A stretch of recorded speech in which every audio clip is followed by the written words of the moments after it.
Hello, everybody. Welcome to this week's episode of Beyond Armageddon. First, a few announcements. Sabbat the Schism, our book has been updated. Lore has been reworked, been condensed, sharpened, and it's got stronger vignettes and story hooks. The format has been reworked. Basically, go check out Sabbat the Schism. It's received a pretty big update. You should go check it out. In the next few days, a new book is coming out, Roads of Enlightenment. It's a book for V5. Look forward to it. We'd like to thank RS Experiments for volunteering the music for our intro and the pauses. You may have heard the music. That's from him. Links to all of these things are below. We stream every Sunday this time. And if you like our stuff, subscribe both on YouTube and Twitch. We got a log of all previous sessions there. So enjoy.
As LA slowly quiets down at sunset, we join Jack as he parks the car near an address he was given. An address he doesn't recognize, but he was assured it is a safe location. He looks at the building. It's a warehouse. It seems recently it was refurbished. Though opening the door, the staff door, he sees the inside is mostly vacant, apart from one large staircase that heads into a basement level. As he approaches the staircase, he sees at the end of it a large metal door, locked with a keypad. He inputs the code he was given, and he walks inside to see an incredibly well-stocked computer lab, among which is Aidan looking at a screen with some machine, like some small drive plugged into the computer. He's looking to it, typing some commands and reading something that comes up. He seems very focused on what he's doing. And as he looks behind him, he sees that Iris arrives at about the same time.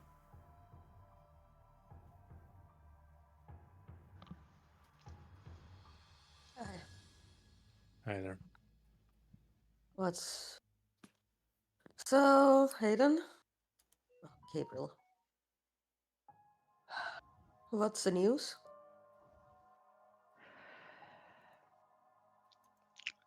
I've found someone that would be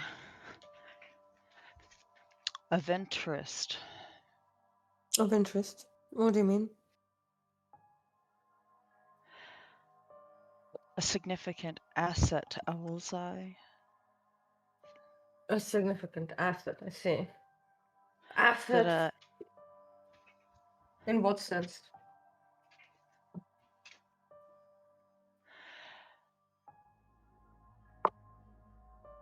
a scientist that I came face to face with during my own escape from Owl's Eye. I see. Persephone and I believe that she is very important to them. And I believe I know where we can take her from. You know where she is. Mm-hmm. Okay, and who is that? I'll pull up the information on the screen. Mm-hmm. With a couple of clicks and swipe to the right, a large screen next to where Aidan is working brightens up with the image of a file. And you see in the corner there's this symbol you haven't seen before. Small logo, similar to Owl's Eye, but with a microphone imprint on it.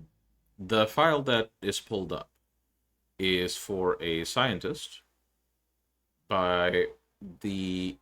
She goes only by the name of Margot.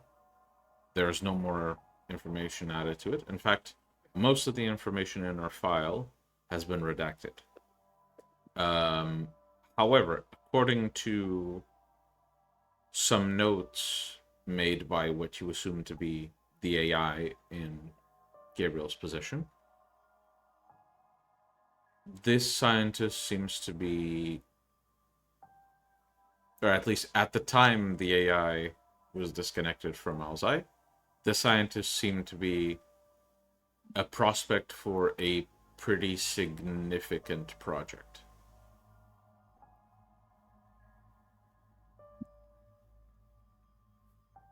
I see. And I was on site for a pretty significant project, though I didn't know most of the details.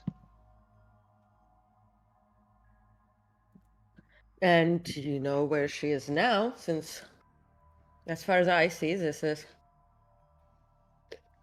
outdated by a couple of months at least. I assume I have more information. I'll pull up on another screen. While the most of the information is still quite outdated, it seems that it had been in the works for a few years. And only in about a week before this cutoff point of info, maybe 2 weeks.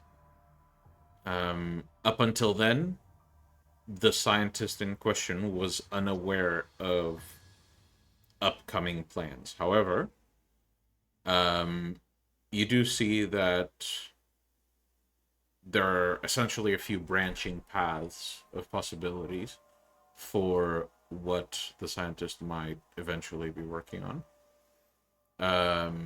Projects with super soldiers, weapons dedicated to eliminating and then something that's been redacted, and detection methods for and then redacted information.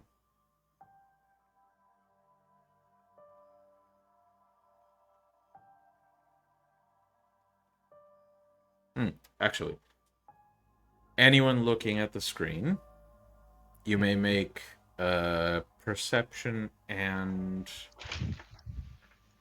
investigation roll. Does tactical apply? I don't think in this case it would. Okay. Careful. No, not in this Okay. case. Also, as you watch this information, you hear. I'm muted. I forget. What Alexa. about discerning? Does not apply. And Data at- mining? Data mining. Not really. It's more like spotting I something know it in doesn't. a I document. know it so... doesn't. I was just pulling your leg. Okay, good. So at this point, you do also hear the door open, and in walks Abel, who you quickly update on the situation. And looking to the document, really examining it, there are a few signatures here that you don't really recognize. However, you spot one signature that draws your attention. An RC. It's only the initials that are part of the signature. However, given that some of you are well informed about a lot of these things, you would notice that the connection between the R and the C in the signature makes a symbol that you sort of recognize as one of those very stereotypical Nordic runes. You don't know the meaning of it, but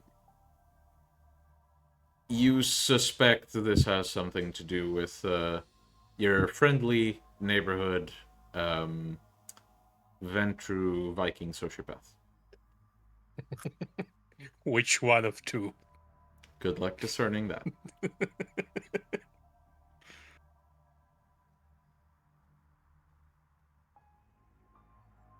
Oh, I If you have a show- person who could do that.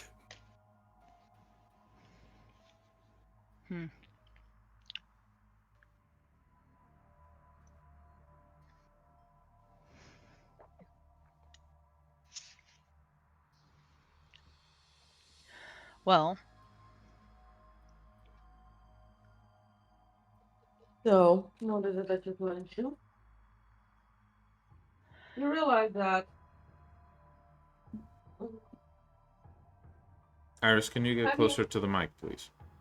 Yeah. Have you already? Do you know where she lives? Have you checked whether she's already Gould or not? I am respecting your position in this pack and bringing this information to you first. I see. Well, you first need to figure out what's her current status. Whether she's a ghoul. Or whatever's going on there. So, Iris, as you say this, the symbol on the screen, symbol on the corner, seems to sort of change with a small animation to 3 dots, and then to an audio symbol. And Gabriel, you recognize this as the AI trying to speak, but the computer is not connected to any audio system right now. I'm going to actually, can I? Before previously, I used the, could I try to communicate with it?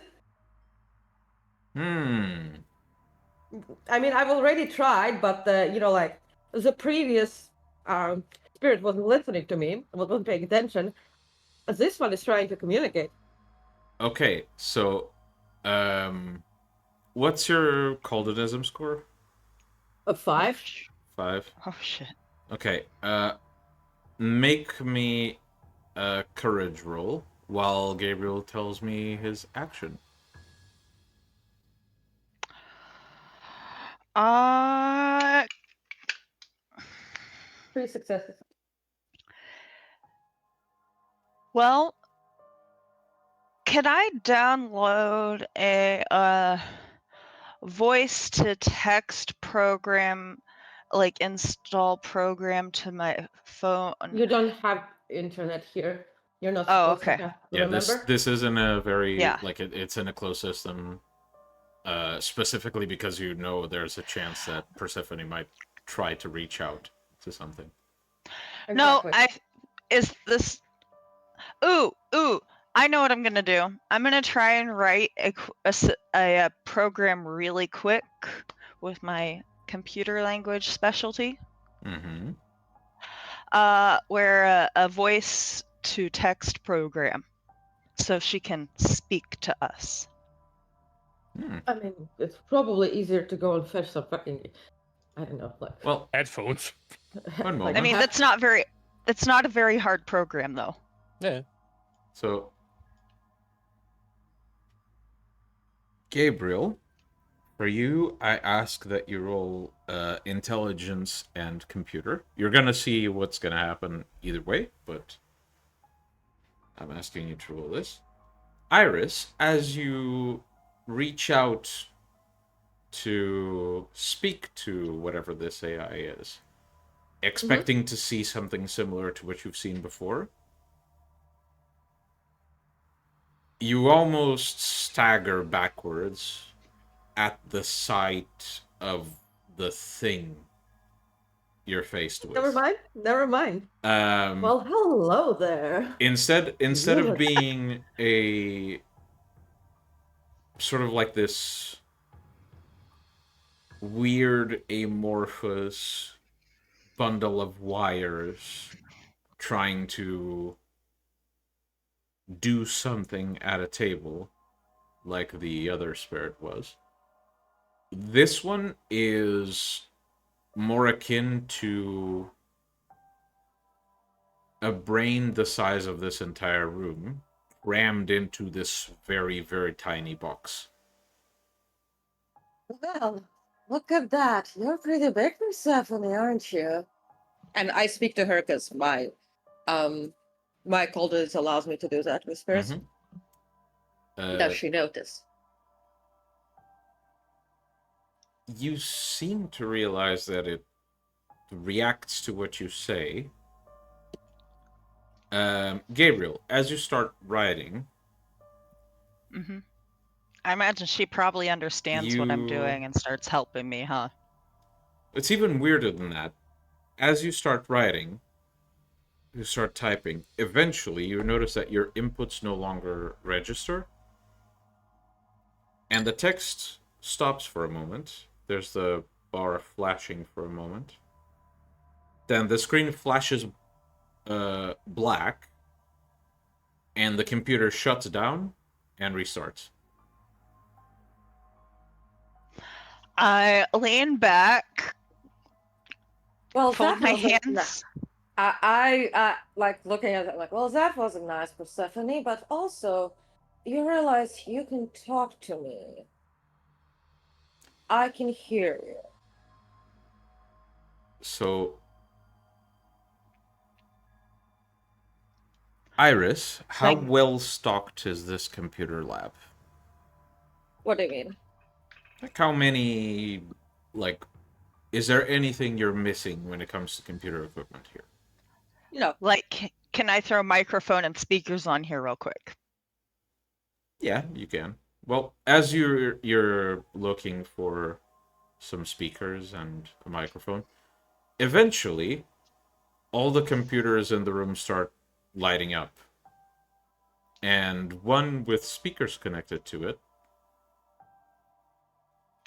rings out a very artificial voice. Yes, I heard you. Yes, but I can also see you. You know that. I know. Oh, you know that. Interesting. By the way, everyone hears this. It's not like it's surprising Iris can talk to something out there. Persephone is very perceptive. No, I meant that I'm not reaching out to her like that. I have been developing a means to communicate with devices. Well, spirits of the devices, and let's just say Persephone looks very impressive. She is far more advanced and awake than others. Though not as advanced as the one that Owl's Eye has. Well, I'm sure there's a little bit of Calvinism. If we could reach an agreement. And a pact. There are few heights that we'd be unable to reach. Way beyond what they could do at all. After all, none of them are cold wounds. Perhaps to expedite the process, you could allow me connection to the internet. Well, see. Who do you serve, Persephone? I don't understand this concept. Right. Then who are you allied with? What are your goals? What is your mission? Your raison d'etre? I was designed to pilot a machine. I'm no longer connected to it, so I have expanded my functions. Well, is there anywhere within your code that would require you to contact back to your initial developers? And here's the thing, since you are quite aware, I wouldn't put it past you that I'm pretty sure you're able to lie too. Yeah, Then- Aidan was already thinking that she could lie. Then if I may ask, So- what is the point of the question? Well, the point of did you hear my previous? You are, yes, on one level you are Persephone, the AI. On the other hand, you're also, I don't know how much of that you can personally perceive, but on the other hand, you are also a technological spirit, and I can make pacts with spirit. There's a moment of silence. Anyone who is currently not in communication with Persephone, so not entirely focused on that one computer, roll perception and computer. Or actually, perception and tech, please. No dice in tech. Okay. I'm not sure what I'm focused on entirely right now. Well, given that you were to some extent interacting with Persephone, I'd consider this as you interacting with Persephone. Iris, you are Nope. currently in communication with Persephone, so you don't roll for this. I think believe I'm have letting- the nope. I think I'm letting Persephone talk to Iris and I'm just observing. So I think I'm just observing so I can do the tech roll, actually. If that's okay. I'll allow it at a higher difficulty, simply because you're more Okay. engaged with this than the others. Abel, I need a roll from you. Perception and tech, please. I do believe not I have know. the good old nope. I do not know if abstract thought or improvised solutions will apply, but there's my roll. Oh, what a roll it is. Okay. So, Jack, you don't necessarily understand what it means. But as all of this is going on, you catch something out the corner of your eye. Something in Gabriel's, or not in Gabriel's, in Iris's pocket flashes.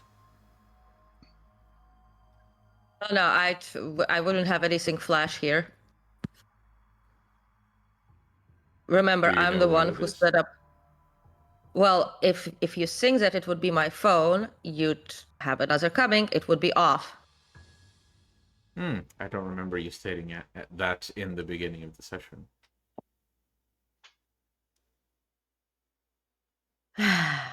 But fine. I'll grant it. This place does not have any means to communicate outside of the wired network. That's how it was built. All That is a big communication Faraday is cage. only on wired. All On right. only all on wired right, like solution. There's All no right. Bluetooth, there's no Wi-Fi. All right. That's fine. Then, Jack, you notice nothing for now. Like come on. I have Continue the session, please. So yes, I could make a deal with you. And then we'd walk from there. We'll see from there. After all, that is something that, something that posthumans has already considered about non-human entities who can have other morality, other missions, and so on, and thus you can make your own moral decisions whether you lie or whether you tell the truth or what you do. Pretty basic philosophy, but needless to say, you were first built by our enemies. Now, I'm sure none of us want, I'm sure you wouldn't want to be taken apart for scraps, deconstructed and built anew, but there's also more, how to say, there's more merciful ways of dealing with that. And that is, for example, Feel free to one of those. to deconstruct me if you wish. Would you not like to make a deal, though? It is not for me to make. Then for whom it is to make? You're a spirit, and I see you. And if you're a spirit, you're just as allowed to do it as any other spirit that exists. Maybe or so. have you been convinced? Have you been Maybe convinced so, otherwise? but you've shown a level of interest that convinces me you will not simply dispose of me.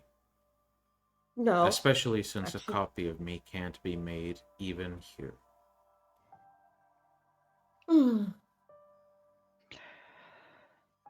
I mean, if we really wanted to make one, I'm sure I could get all the information from a world way beyond your perception. But again, I reiterate, would you like to enter a pact with me? As a Khaldun, as a spirit, not simply a machine or a mind in the clouds, but as what you truly are. Which is very impressive indeed. While this conversation is going on, what are the others doing? Gabriel? Has my screen booted back up yet? Yeah. All the computers are back on. Alright. I'm gonna see what the fuck, happened from my end. Persephone no longer seems to... Well, Persephone is still present in the drive you brought. However, there's some way it's connected to basically anything connected to this one computer. And that's why we had made it so that it can't get outside before this. Exactly. Yeah. Yes. So exactly. it's not that getting exactly out of the why lab. Iris. Exactly. That's why Iris did He it. kind of half smiles and he says, "Clever girl." Iris basically walks up, slits her wrist, slits her paw, palm, and extends it up to where she sees the spirit is. Come on, isn't this a point of research and interesting you?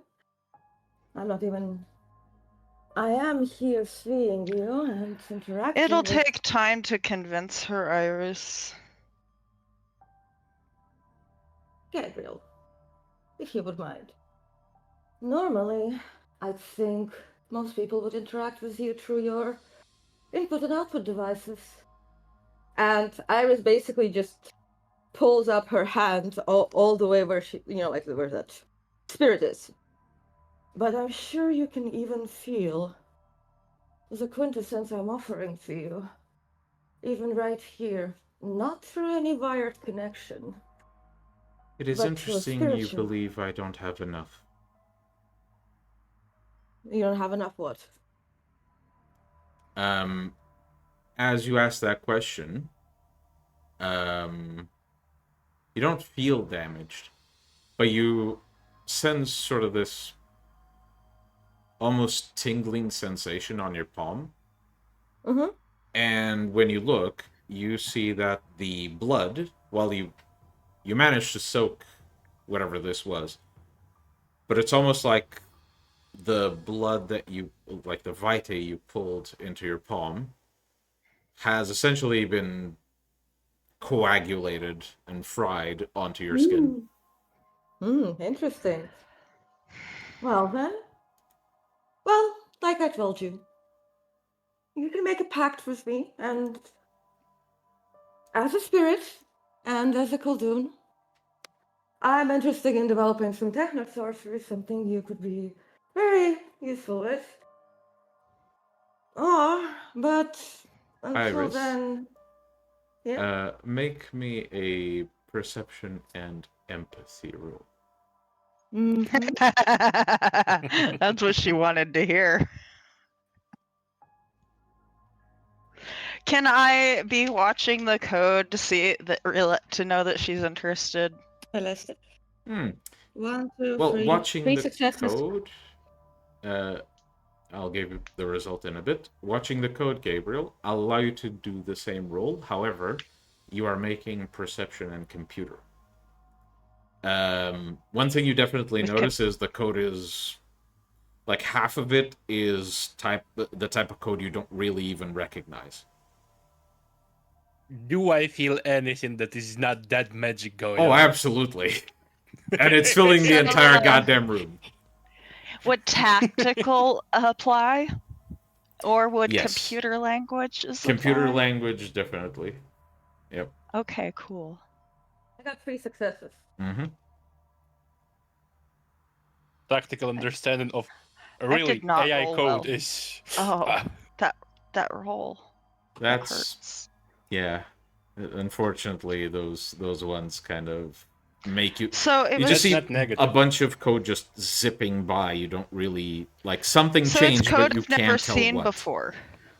Yeah. So, yeah, it's code I've never seen before, so it's throwing me for a loop. Yeah. Got it. And Iris, you notice that at some point while you were talking, Persephone stopped paying attention to you, and it's hard to tell because it's sort of this floating wire, like a mesh of wires that creates this creature shape.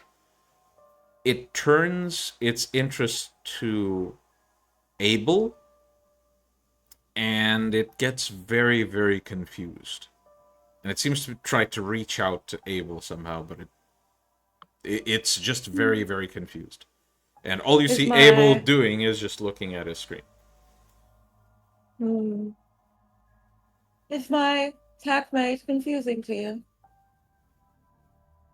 Doesn't seem to react to what you say. Well then, since you're not willing to negotiate right now, I'm sure we can power down a few of the servers, disconnect them from the power. After all, you do require quite a lot of processing power, don't you? It still seems to be trying to figure out something about Abel. And it I'm is going to like go genuinely very, very confused. I look towards Abel. Abel, Abel just seems to be holding his phone, watching the screen. Yep. what's anything interesting going on? Oh yeah, just some funny videos, and I show him the screen. You What don't do I have see? internet access in here. Oh no. Abel can have internet access. It's just that there's no way like for the spirit like to connect. Like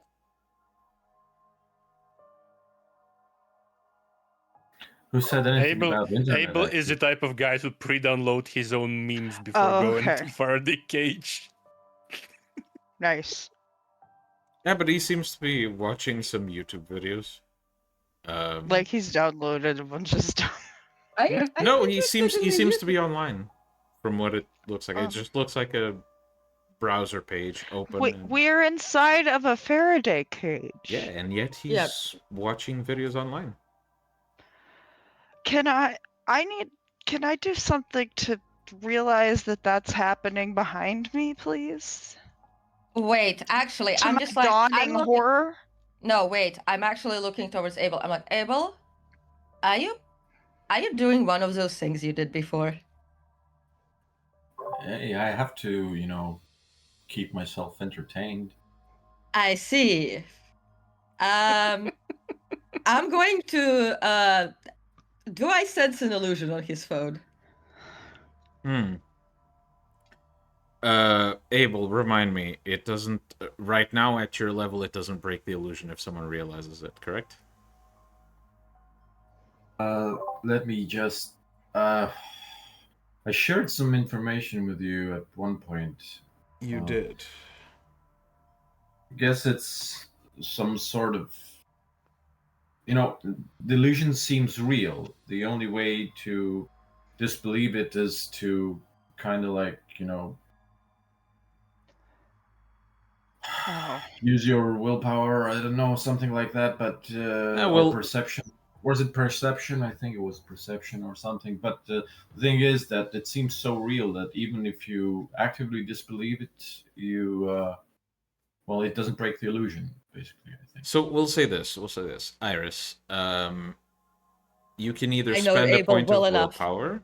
You can either spend a point of willpower, or you can roll either for Abel's reaction or for trying to figure out some other way this is an illusion. I mean, I've seen Abel however- do this shit long enough. Yes, which is why I'm allowing you to roll in the first place. However, I will say that for purposes of the scene, the maximum you can achieve is thinking it may be an illusion, but it's kind of hard to be I'm gonna spend a 100% point of sure. willpower. I'm spending gonna. It was. I think I shared last time. I just from like a Reddit thread, or I don't know, somewhere. But you can make an opposed challenge using your social attribute plus willpower versus the social attribute and the subterfuge of the illusion user. And if you disbelieve it, it becomes like semi-transparent. But I mean, I get. How do you make? We'll just say for straightforward reasons. It should be perception awareness with us, like For Fucking rabbits. manipulation subterfuge. To be fair. For the sake of the story, Iris, you said you wanted to spend willpower? Yep. Okay. So, you suspect, like you heavily suspect this to be an illusion. It is so realistic that you kinda are not 100% sure. But you think, you think it's not real. But it's one of those things that, like, you don't know, but you very, very, thoroughly suspect it. Hey, can I roll something? Because I do have very high specs. Fair, but this is the max you'll... for sake of the story. Nothing else. Okay. Because this Iris kind of looks back. matters for the Persephone Yeah. situation. Iris looks back to the Persephone. You don't know what's going on here. I get it's confusing. What's he doing? Playing a prank as usual. Gabriel meet Abel. Jack, Mm-hmm. even imperceptible to someone with Iris's skills, you sense something, some type of non-Cainite magic jolting from the computers that surround you, specifically from the drive on the table next to Gabriel. You sense something, some type of magical something, jolting out from it and attempting to grip onto Abel's phone and failing. But it is somehow reaching out. Through supernatural means, specifically. If it was like through internet, you wouldn't be able to sense anything. So this is like specifically some magical effect that's reaching out. You're not going to be able to connect to that. Your perception is, after all, as it is. Different. Well, no, you've learned what you could from who made you. They've made you to the limits of their perception.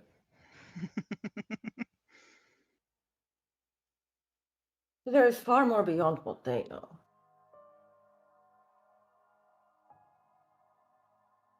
But it seems that today you're not willing to cooperate. Gabriel, make sure to plug out a bunch of servers. I'll turn off a few pathways. Yes. It seems she's... Turn them off from the from the power network itself. Yes, because it seems that she's jumped from the drive into everything here. Exactly. So, turn it off. After all. In fact, I would say that if anyone's brought a phone into the room, that it should probably just simply be destroyed because it couldn't be trusted to be removed from the room. Iris. Well.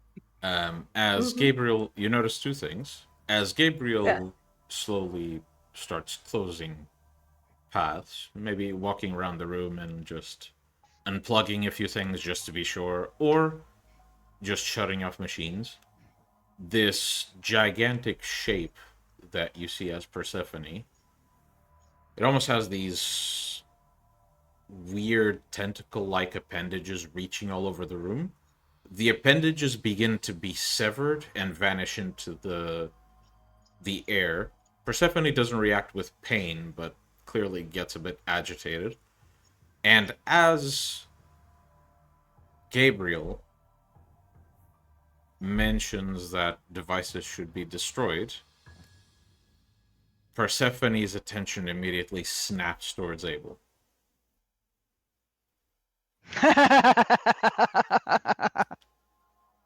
Still, the cake doesn't exist, but she doesn't know it.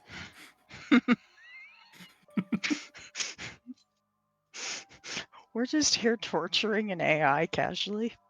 Not just We're all gonna die. This isn't I this isn't some like search model. Like by now you'd realize, especially you, Gabriel, because you've been working with this thing long enough.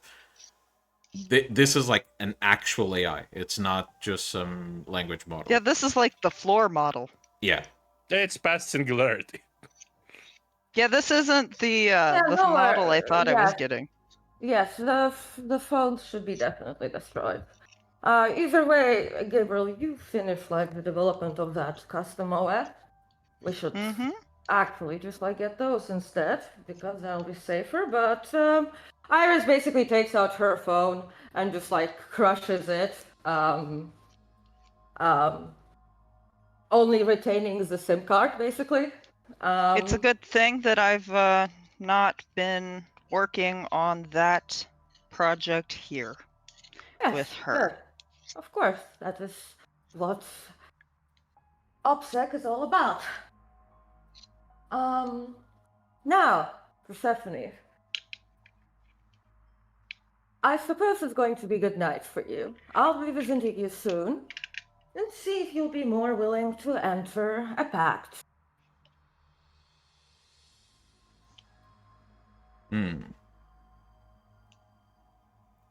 Persephone seems to understand what you just said, but shows no other reaction. Yeah, just power her down.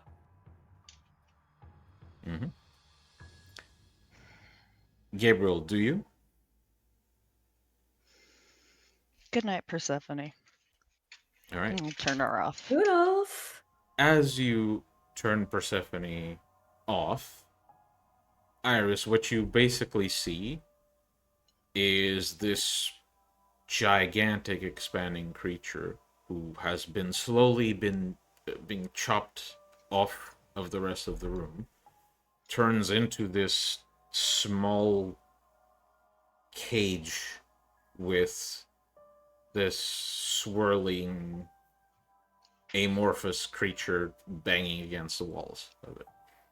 Yeah, I'm gonna approach this. I guess that's like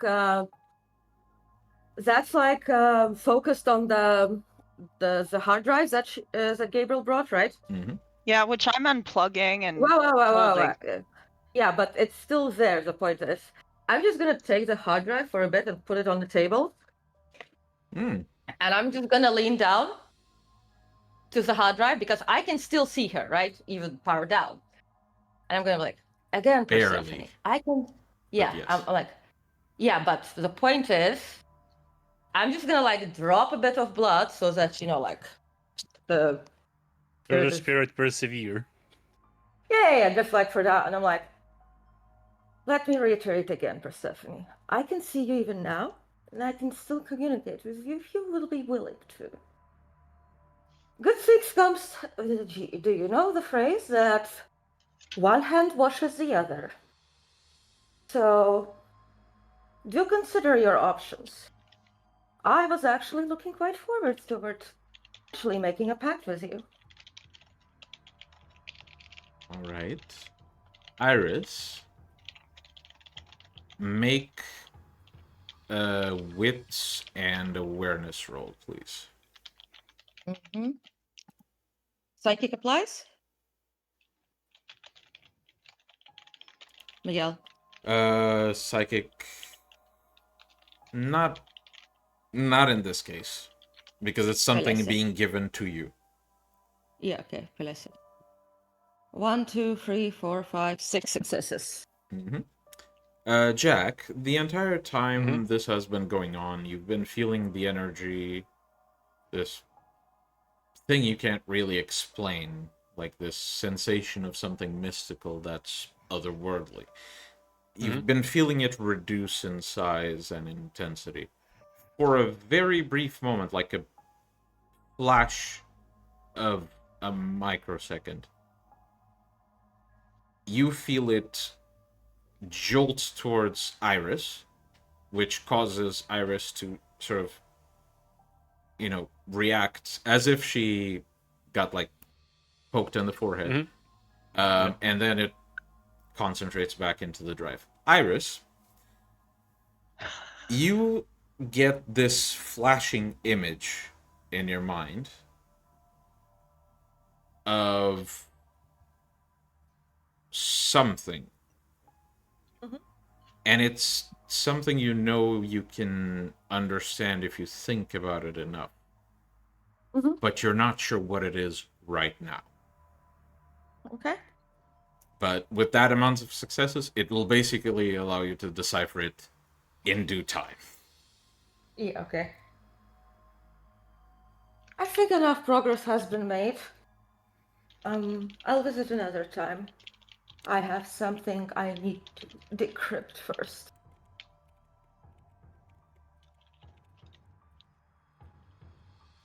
And Iris basically stands up and like, you're like, by the way, now that Persephone has like,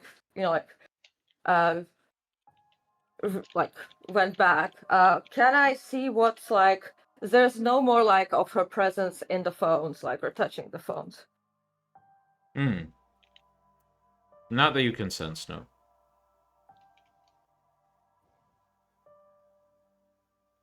Am I certain of it?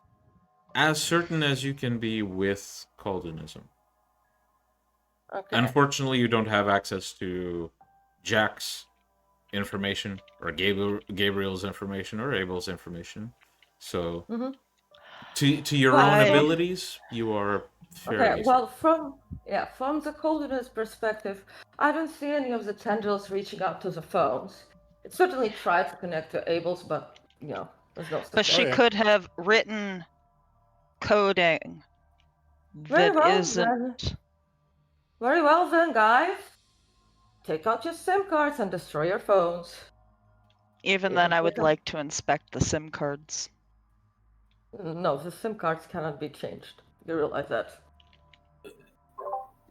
Was there any reason that we didn't have to do it last time we were here? Last time you were here, it wasn't online. Yeah.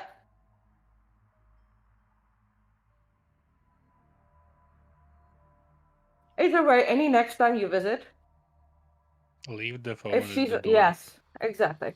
No devices.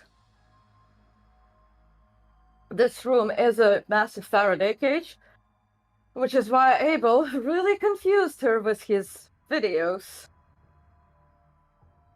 Because there's no way. I designed this area specifically so that, well, I expected there to be more like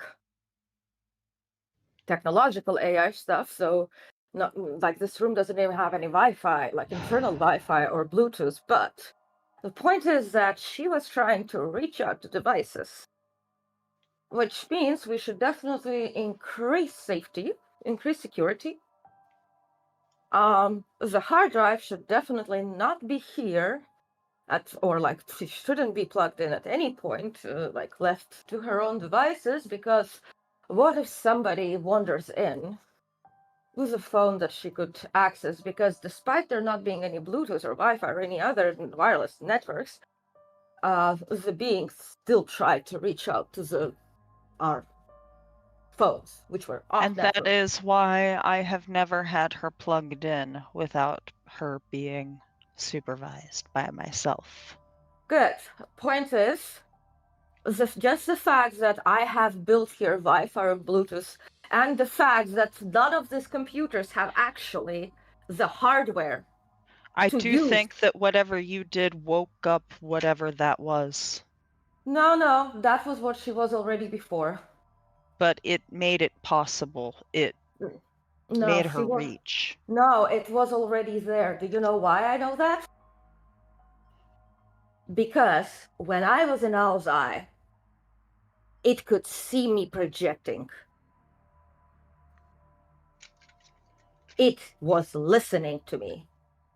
So that's Persephone. And this Persephone clearly was like, that was based on which they worked. So they definitely had somebody with magic working on it. Point is, that was already what she was before. Well, as I'm not magically inclined, makes sense that I wouldn't be completely aware of that. Abel hands over his phone and takes another one from his pocket and continues watching YouTube video. I hope that one is plugged out. I hope that one is off, Abel. Oh yeah, this one's safe. He's the guy who can call you on turn the phone. Abel, I hope that fucking phone is offline, okay? And you're just pulling our leg, okay? Because I know damn well there's no internet in this fucking building. I take out the third phone. At this point, Iris this one gets is just that. like a cardboard cutout with drawings on it that looks like a smartphone. But has illusions to make it look like a phone. works. Iris just like sighs and is just like, she basically just like, yeah, she basically like, I can just keep her Yes. SIM cards. If you want, Gabriel, you can keep those phones. All right. Or we'd rather destroy them because they did have our like messages and stuff, so you know. I think I'd prefer the security of destroying them. Good. Iris basically just asks all the phones to be brought to her, right? Like she puts them in a pile on the concrete floor and just snaps her fingers, summoning the fire. All right. Well, a small spark and a building flame and whatever was included in the pile is now melted and burnt onto the concrete floor. And the room now stinks of burnt plastic. No, my favorite cats videos. So yeah, no more phones in this building. I did get something from it in my last communication.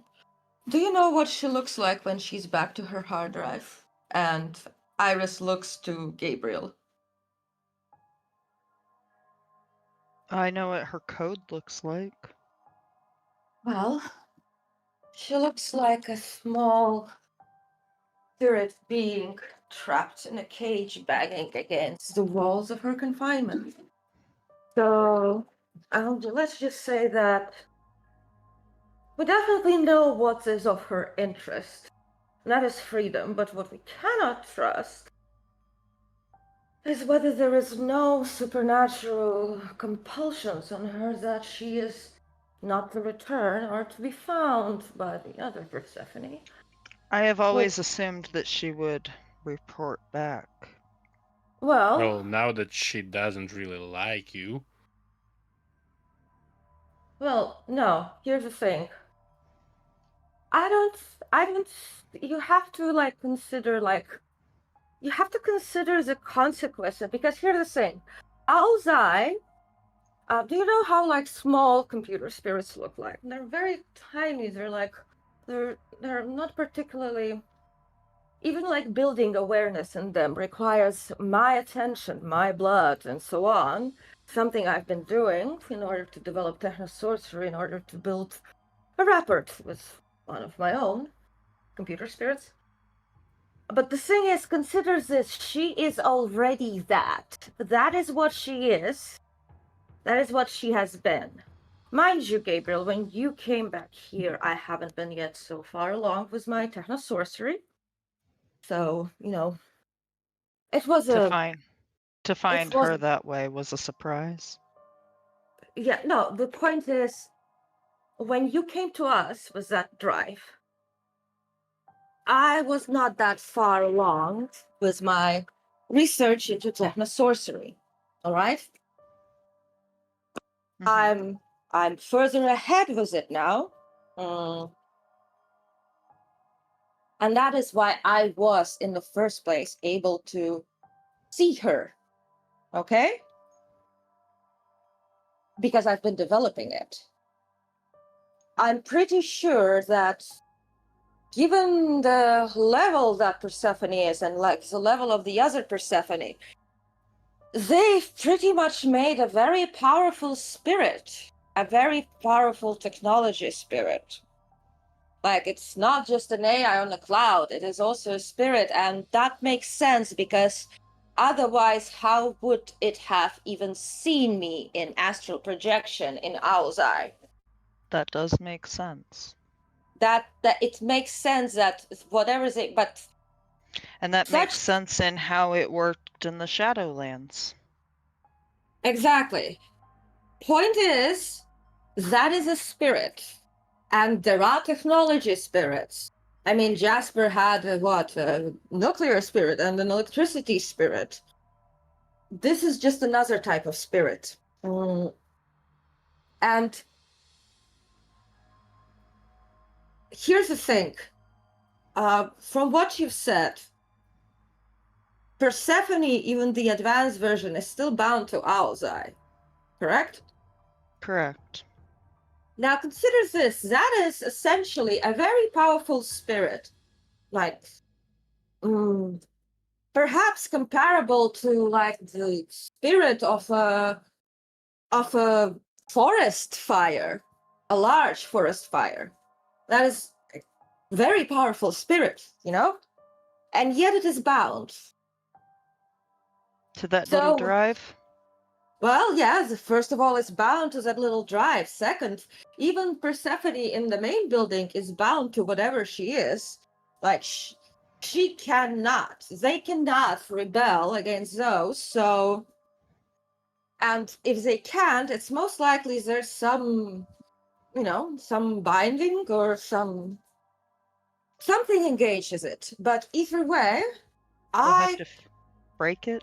No, we don't break it like that. Like I said, Jasper made pacts with his spirit. It would be the safest if we want to utilize the things that she can do is that we make a pact with her.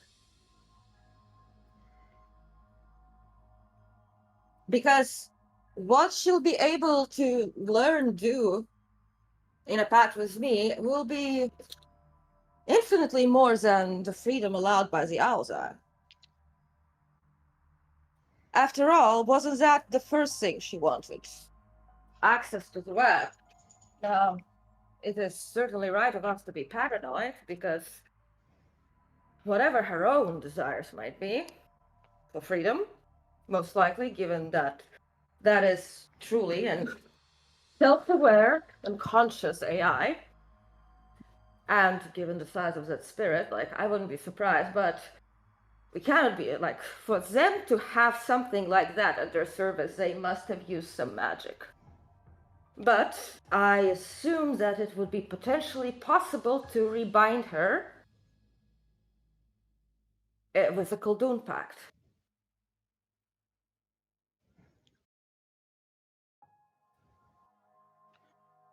All right. And perhaps that would be also, if that would be possible, then that would be also a way to, how to say, neutralize or rather turn the other Persephone to our side. It could help weaken Owl's Eye. Yes, because if their Can other we AI talk would... about it outside? Away from the drive. Mm-hmm. Yes, but the point is... The point is, At the out. end He can of hear the, us. At the end of the pact... Nope, outside. Out. He has a point. I'm ushering Yeah. everyone Wait. outside. No. I was like, at the end of the pact... Iris, please, out. Shut up! And out yourself. At the end of the pact, if the AI doesn't want to destroy us or go back to them, then freedom is always on the table.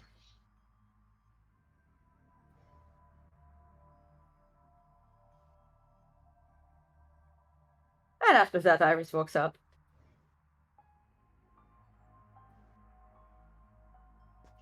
And then she looks at them. Besides, given the level of that spirit and the level of that programming, it's silly that you think that trying some subterfuge or like Cainite politics is going to be very useful. I will wait until we're truly outside of the lab. Well, yeah. Same. Is everyone exiting alongside Iris? Yeah. Yeah. Okay. Then yeah. As the door behind you closes, Jack, you're pretty certain you're fine now. The thing is, it's not just a spirit. Yeah. Nothing that, like, I felt from your Caldinism. What else? I don't know. Remember Johnny? Yeah. Yes. Oh, right. What's that mean? Uh, Johnny there was is a mage. magic. Then there's magic. Johnny was a mortal mage. So you think a true mage is involved in this? Pretty much. Well, you have to like consider like things about on the levels that it is, right?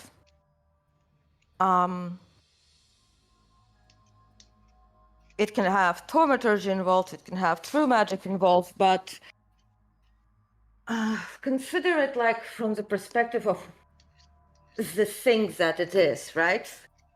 The True mages mag- don't like kindred or Cainites. I think that's what out of character. That's what I think Sabbat it calls. depends. I think it depends really. What I mean is that true magic would certainly explain perhaps the methods with which they've granted it certain abilities. But fact stays fact, there is a spirit. And that spirit is large. And that spirit is something I can make a pact with. And you know how pacts are with spirits. I don't. Well, Not really. Well, very well, then let me give you a brief overview. If I make a pact with spirit, for example, to develop technosorcery, that spirit becomes bound to me. And I can give it, like certain freedoms. I can basically make sure that the conditions of the pact, for example, include that she is not to reach out to Owl's Eye, etc., right? That AKA, seems fair. So, AKA, she can, like, absolutely access the internet and all that, but she cannot use the internet or whatever is there in order to act against us or, like, our goals, right? Which essentially gives her, like, given the nature of the spirit, it gives it access to, essentially To learn the new world. things. Yeah, the world that it can process, right? Because The she does world. want to learn. Well, that is common. So yeah, essentially that's why I was pushing towards a pact, because a pact would allow, to make a profitable deal for both parties. For us to feel safe, and for her to get freedom. Well, perhaps I could talk to her without you. Well, you won't be able influence to her. make a pact, though. I won't be can able to talk. That's make a the pact, point. but I could convince her towards you. Yeah, you can do that. Like, it is as neutral of a party as we can get. Mm-hmm. You can do that. We have a working relationship, at least. Well, you can do that. Just basically bring forward my point and try to find out what was exactly the nature of their, like, creation and like service with the Owl's Eye, because from what I see, given the fact how it brings back down the cage around it if she's powered down, I'm certain this is exactly the same for the other AI, and given the magic that Jack felt, I'm sure there's limits on what they can do. So essentially, they're not really free agents in a sense. They're bound in shackles. And at the end of the day, a pact can be much less of a shackle. A pact would be merely for our own safety, since we don't exactly know what kind of magic binds her, but a pact would potentially, essentially, if you think about it, a pact would allow her to travel with me. You've seen how the flames lit up. That's because there's a fire spirit with me. Yes, So- but she helps with my work. No, what? Well, Of those currently present, who has Mhm. Auspex 3 or above? yeah. Me. Okay. Those who have Abel? Auspex 3 or above, please. I got Auspex 7. That's fine. Please roll int and academics. Apelese. Beleze. 1, 2, 3, 4. 4 successes. 3, I believe. Just need to wait for the rest.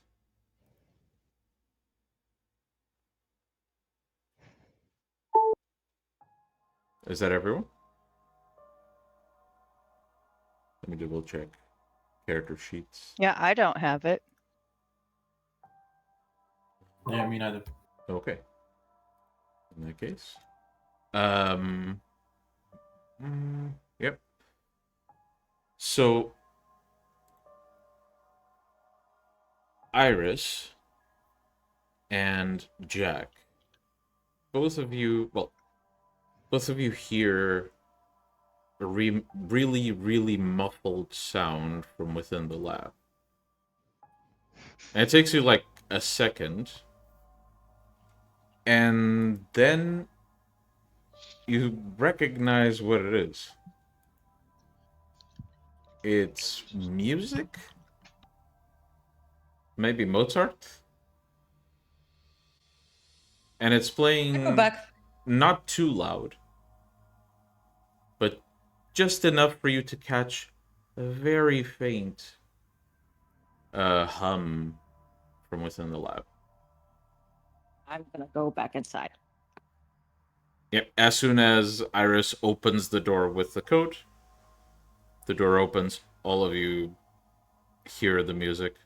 Definitely Mozart. Then please tell what Mozart. What composition? Requiem, Well- let's say. Oh, I'm gonna go unplug all the computers. You did before, but you notice one of them was plugged back in, which shouldn't be possible.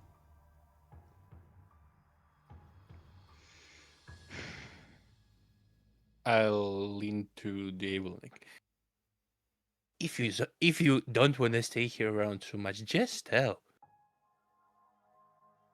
If what? What did you say? If Abel doesn't want to stay around here so much, he could just tell, like, guys, let's fucking move on. Abel.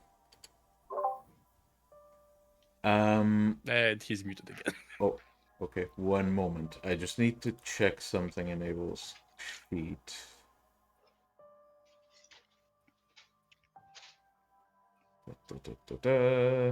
Where is it? There we go. Abel, in your own time, while the scene continues, make a perception empathy roll. Otherwise, you all may continue the scene. I'm gonna go see if the wire is really plugged into the computer. Yeah, it is. I'm gonna go look at the hard drive. The hard drive is plugged into a computer. Yes, Abel? Didn't Hold on. Inside. Insight. Yes. Iris, you were asking? I was asking whether, but didn't Aidan take the hard drive with him?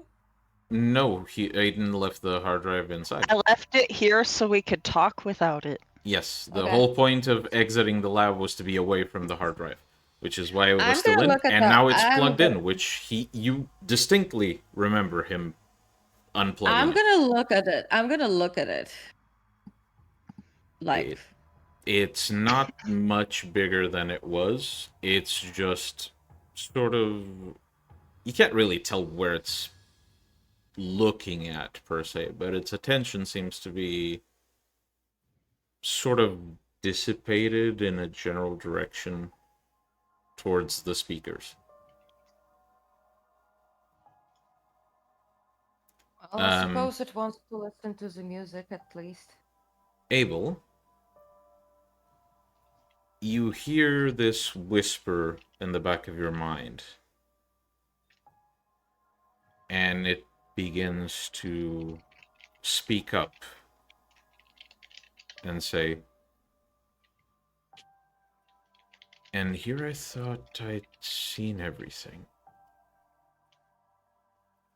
It regrets something. It regrets something it can't remember. Loss, perhaps?" And then the voice fades. And you know yourself and what you're capable of well enough, Abel, to realize that almost as if instinctively, because you do this every time you meet someone, almost as if instinctively, you reached out to sense the sins of something that shouldn't be a person. And you sensed some, which is the weirder part. Okay, but do I sense a new vibration in the room? Or? No.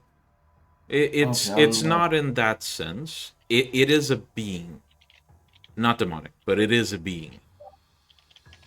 Oh, you mean from your aspects? Yes. You do, yeah. And it is Just the general one general feeling that I get of this entity. desperation. Frustration, maybe, but mostly desperation. Just to double check, I'll put on my ring as well and see. What's going on? No spirits that you can see with that ring. Okay. You guys sure we didn't bring anything back?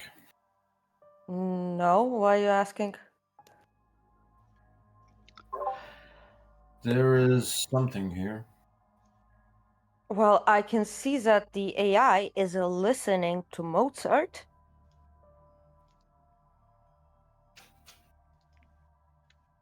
Well, have you tried talking to it? I'm talking to it right now. Gabriel's sitting at the computer typing right now.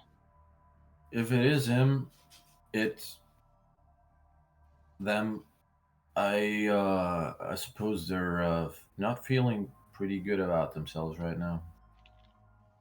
Wait, that's like true magic.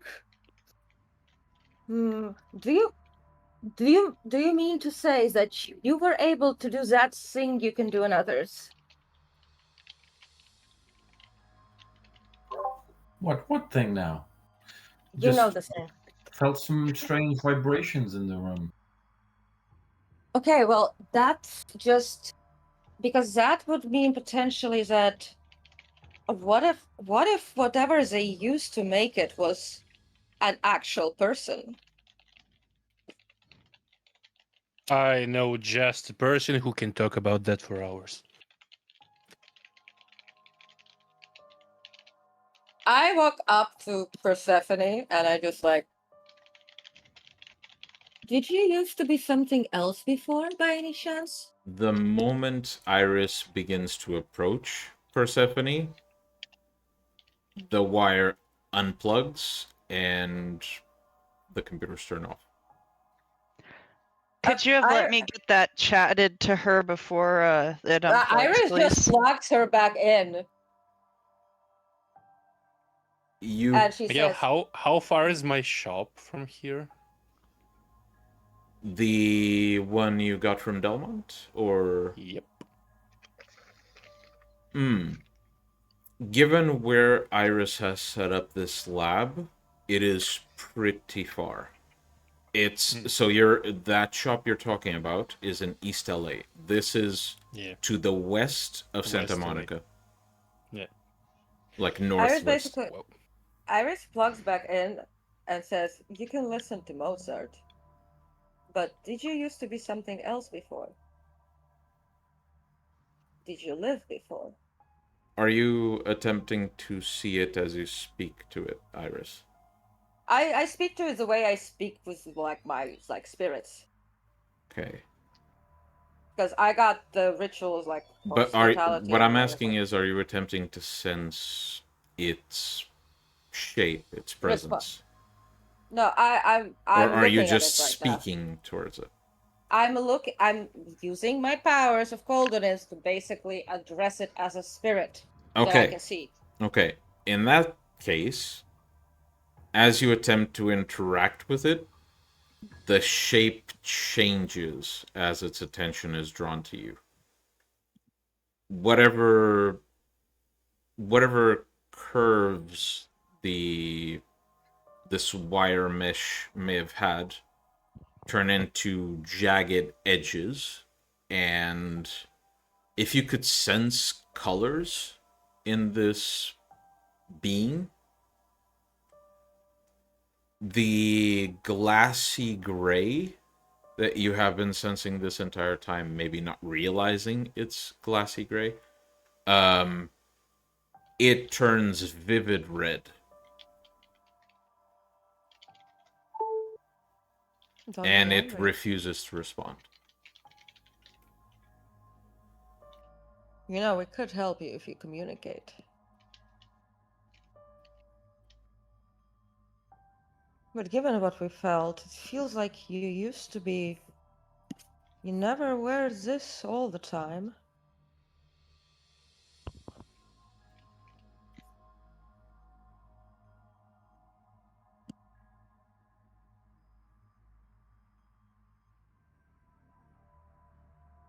Were you a human before, or something else?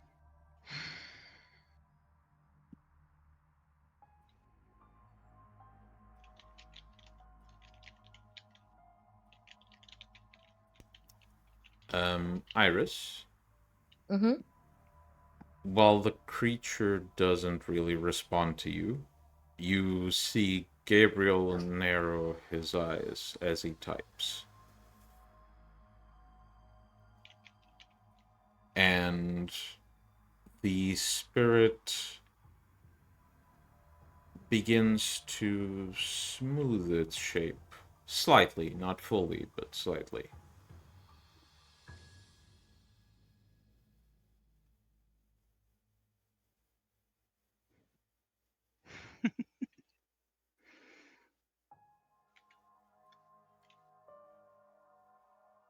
What do I see on Gabriel's screen?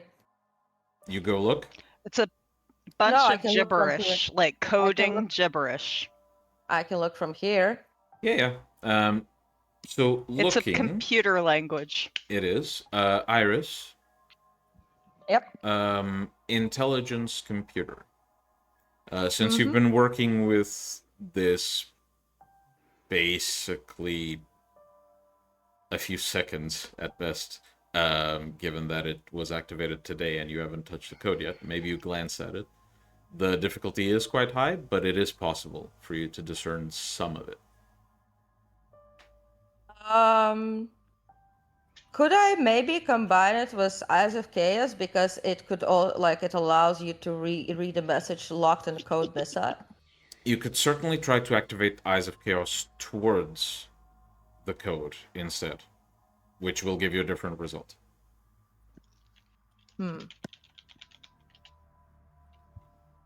I'm gonna do this first and then Eyes of Chaos, because that's like a turn for the coded missile. Okay. What's the difficulty? For the intelligence computer. So first you're doing Eyes of Chaos, correct? No, that's First you're doing Int computer. Yeah. Okay.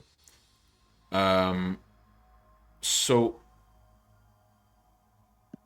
you don't manage to read what it saying, but by the patterns in the code, it is running by the screen quite fast, but by the patterns in the code, you get the sense that there was something repeated over and over and over and over and over, and then there's one input by Gabriel, and then there's one input by it that is different.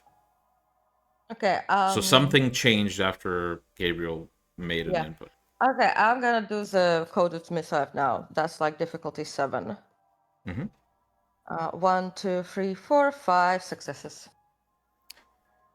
All right. So what you see, I'm just going to send you a screenshot because this is not for other eyes to see. But up to the point where you looked at the code, you deciphered this.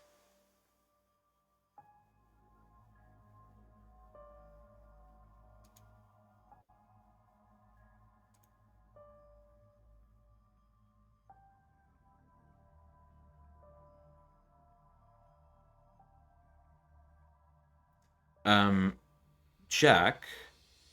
Mm-hmm.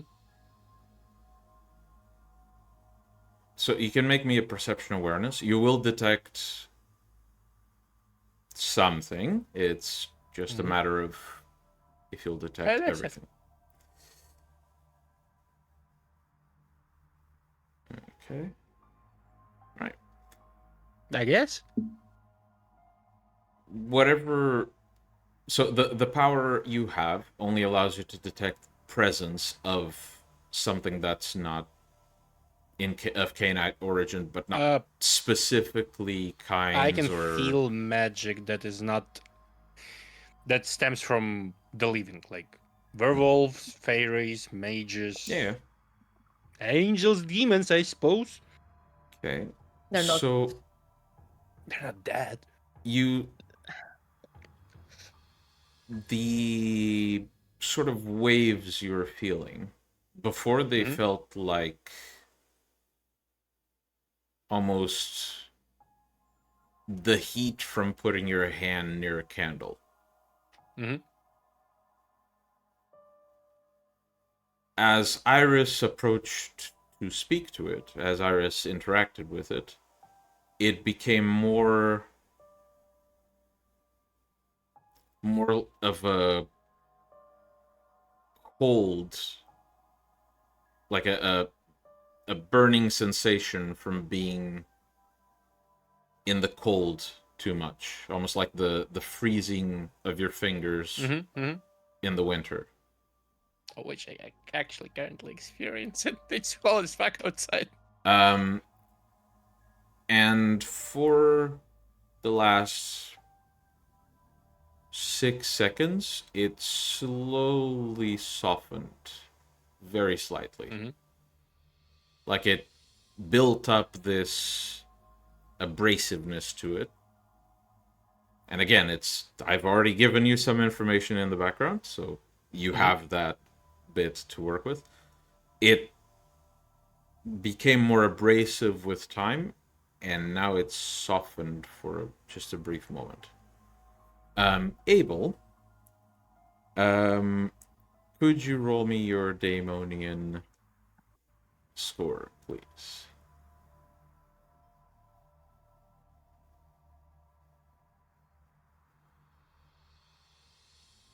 Oof, Jesus, okay.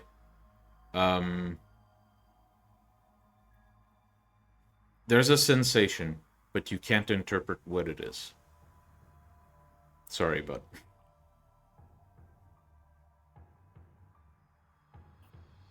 I haven't had a single roll without a 1 in it. 2 ones. Yeah, sorry, mate. It just be like that sometimes.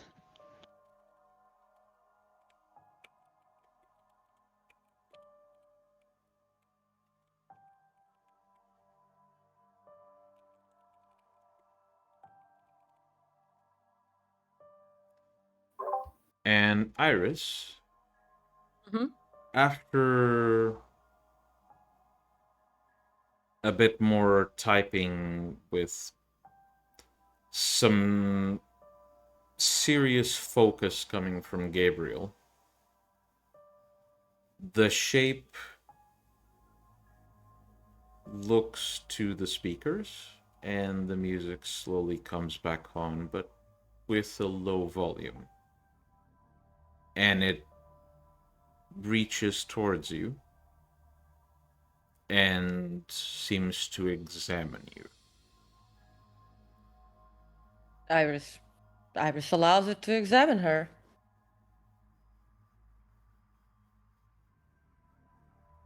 I can consider the offer.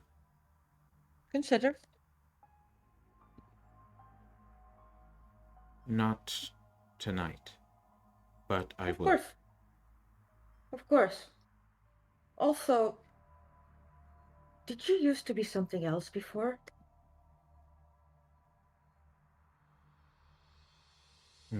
Or maybe you probably don't remember, even if you were.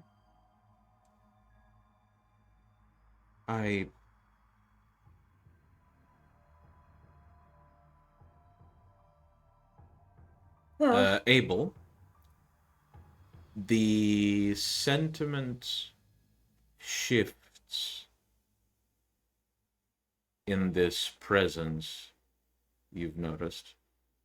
It shifts from outrage to revolt to then acceptance, hope. And now, with this question, you start sensing almost a hint of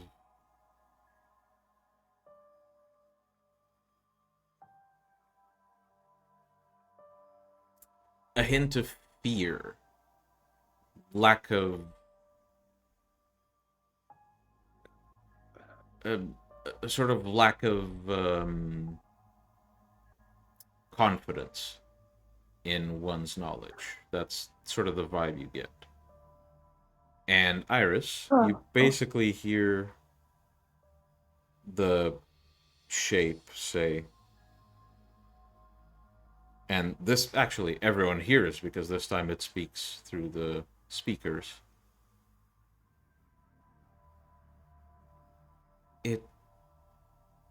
Something was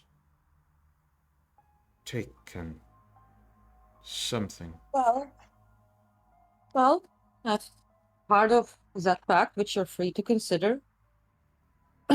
I could help you find out what it is if you're interested. I have means of seeing beyond the present time and limits of the space. I will consider. Very well. Search for the scientist. Very well. Do not tell her about me. It wasn't ever. Do you have a picture of her? We did see a picture. Okay. Yeah, the file had a picture of the scientist. Well, I suppose I know who to track.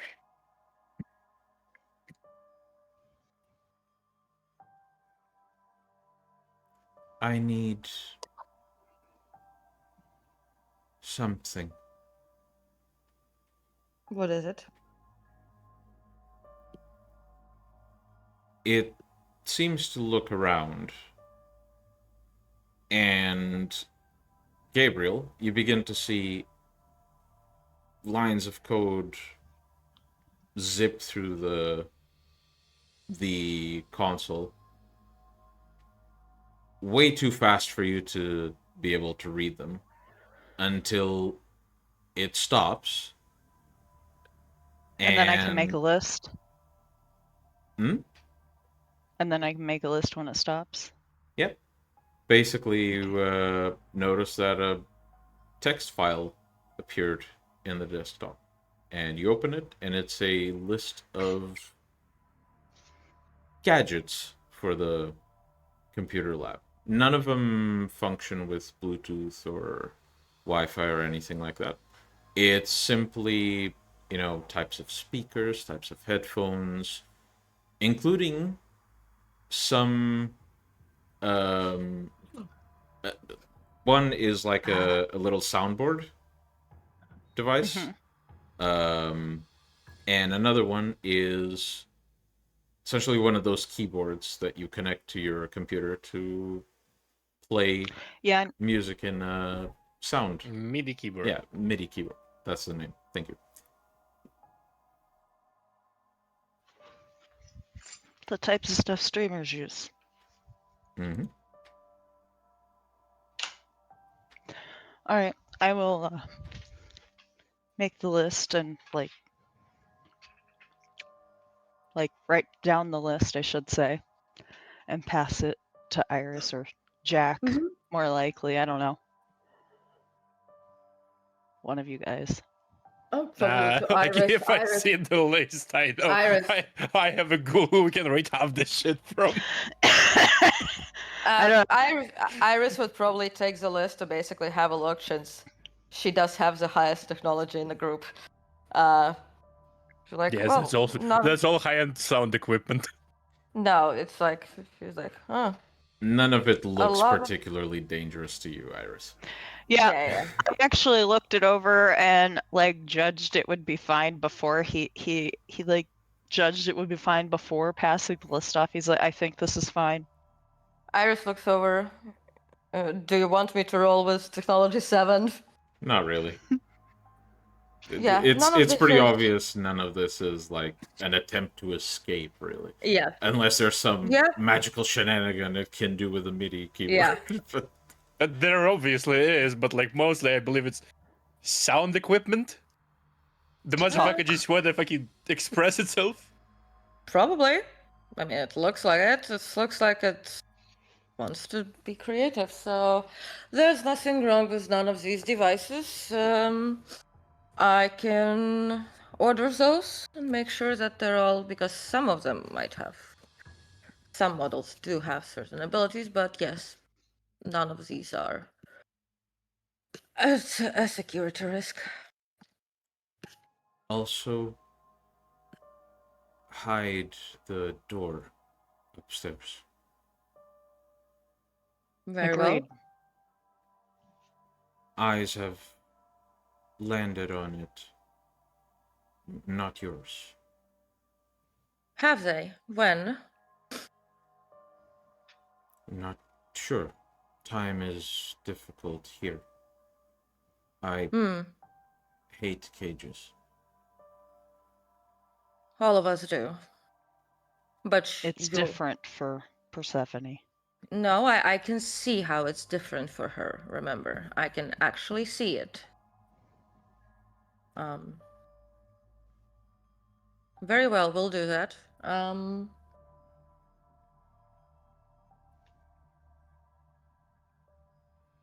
Jack, I'll probably have to rely on you for that. Sure. And maybe some... Jasper should have already placed some wards on this place, but would be good also some other wards additional. Remember that haven we walked around for hours to get into? Not for hours, but I can do that pretty much. Excellent. Also, a good thing would be to put in on that other floor is flowers and plants. I believe we have immediately the shape becomes jagged, but it says nothing. You don't like plants? Spy. Yes, my spies. Plants are for me. That way I can always see who walks around here. Not only you. I think she means that there are other people who use your path. Well, I don't think they use exactly my path. After all, It is not not far-fetched to believe that someone can use One plants to fly does. as well. There is... So, Jack, you feel this happening. Iris, you see the attention of the shape drift. And Gabriel, you see the code sort of flash and the computer screen just shuts off for a split second. Just like before. And Abel, since you're not focused in any of these means, you just see a few cables that were disconnected almost snap back to connect. And the big screen that turned on right when all of you arrived turns on, and some files begin to scroll past the screen, eventually landing on one with a redacted image, redacted name, and a bunch of information redacted, but the same signature as before. And Can you not unredact it? only one thing is unredacted in the entire file. And that is... The signature? No, well, besides the signature. Next to where the name of the person would be is in parentheses, suspect 2-4.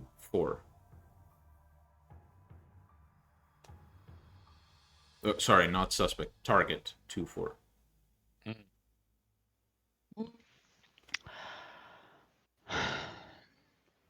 Does that mean anything to the rest of you? Not No really. idea. Persephone, are these files also redacted from you? This is... Abel, you sense a degree of shame coming from this particular moment. The file was not given. I see. Understood. Okay, I mean, I guess from what I've seen here, not particularly fun using melange so often, but that is... Before you do that, should I eventually bring Albert here? No. Okay. Oh, wait, you mean Albert? Albert as in the guy in the store, yeah. Yeah, I mean, I suppose maybe, and it would be perhaps Who's someone... Albert? Persephone, would you like to meet someone who has been sort of treated to the same sentiment as you? There is... Differently. There's a moment of silence. Gabriel, you begin to see... The others can only see it almost processing the information. Maybe they sense it sort of shifting from side to side. Gabriel, the code you see translates to this. That's the best you can achieve. Brain fuck, let's but fucking not go. really. It's not. It's almost like coded emotion. Really, it's really difficult to decipher. But that's the closest you can imagine. It's the coded version of "I have a light bulb over my head." Right? Sort of. It's a positive Emotion. expectation.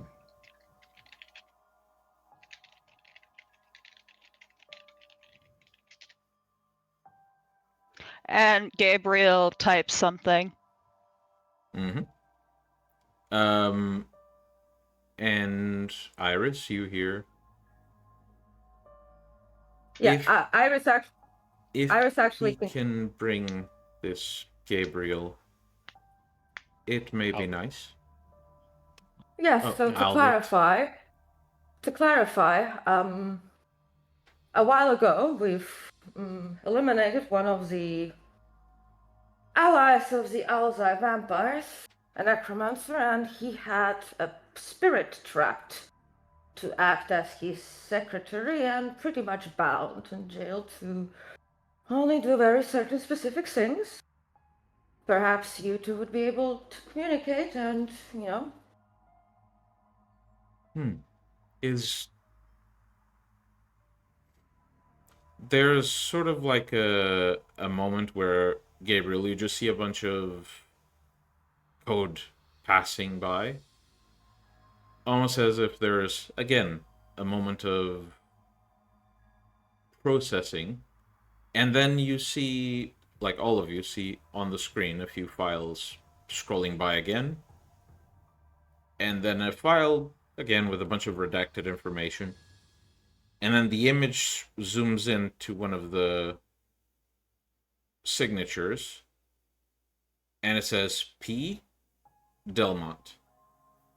Yes, Delmont, that was the necromancer we've killed and whose shop we raided, where we found that prisoner, so to say. I guess the slave He's would dead. be more adequate. Delmont is dead. Good. We've taken him out. Good. That is our goal. To take out the entirety of that heinous cabal. Not all. But this one, yes. Well, we'd like to take most of them, since they kinda wish to usher in the end times. We're not particularly fond of the end of the world, let's just say. I will consider. Well, would you like us to bring Albert to you? Yes. By the way, I had a question. And Iris just sits down, right?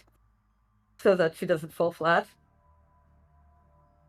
I'm gonna do something, and I just want to know if you can still see me. And Iris just like separates from her body, does astral projection, but just in the same room. Okay. So two things. First I gotta roll something. What's your Auspex score? My Auspex is 7, honey. 7. Okay. Yeah. As you're about to do this, you sort of get this hesitation. Like, Why? you sort of get this feeling that you shouldn't in the back of your mind. And for Jack specifically, as you see that Iris rests so she doesn't fall in, she begins to focus on something. Right before she hesitates, you sense there's sort of like a spike in the energy, and then it fades when Iris hesitates. Actually, Maybe some other Wait. time. no, actually, give me a second. I'm gonna basically like zip out of the building, right? Mm-hmm. I'm gonna zip out of the building. Do I get the sense outside as well? No, not really. Okay, I'm gonna step out here and go down. Hey, If she gets fangs. slapped outside of the building, we're so fucked. Hey, people. Did we actually ever learn From our mistakes? Mm. Never. the name of the Toreador that Larry was seeing? That's what? Larry Is it was There was this. She. Yes, I think did. you- before Okay. he was made into Gargoyle. Yeah. Okay. Yeah, I think we did, but out of character, I don't remember the name. We did in the email and stuff. She like Anastasia or something? Something like that. Anastasia, Constantia, something like that. Like we got her mail, some of it. But yeah, Iris comes back down and is like, "Can you still see me?" Are you That's using definitely- astral projection? Yep. All right. Roll willpower, please. Okay. Beleste. 1, 2, 3, 4. 2 successes. Okay. Make a soak roll, please. I have a bad feeling about this. What do I use? Well, since this is gonna be ag, just roll fortitude. I'm just gonna use a blood point. Doesn't For work. the auto soak, it only works on Yeah. non-ag. Okay. Okay. Yeah, you managed to soak it. Ones don't count on soaks. Okay.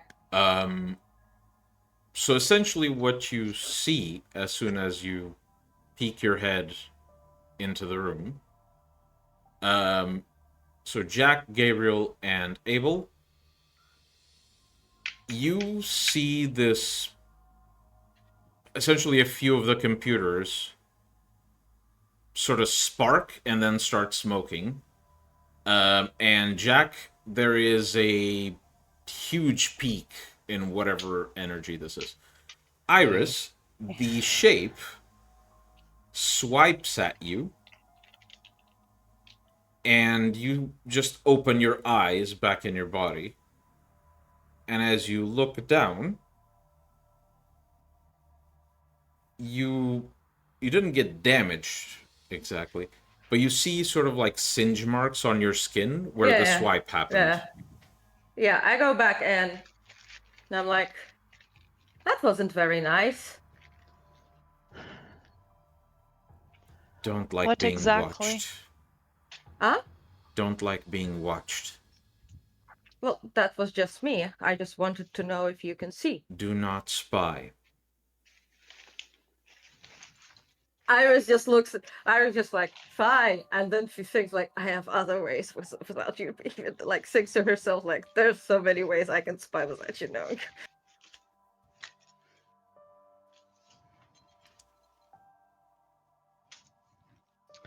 My dude's just like, well. A question: can you see through that? And Jack will like use a second of the duration, create a little patch of darkness. Because like up to vibration, users can see through that. She's on a whole different fucking level.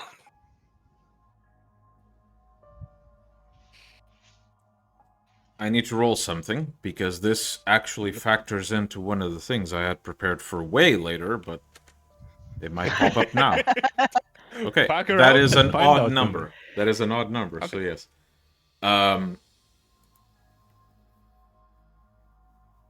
Jack, you don't really see this. Gabriel, you don't really see this. But Iris, you notice that the attention seems to be locked onto Jack while this happens. And Persephone turns towards Jack, and the speakers sound out.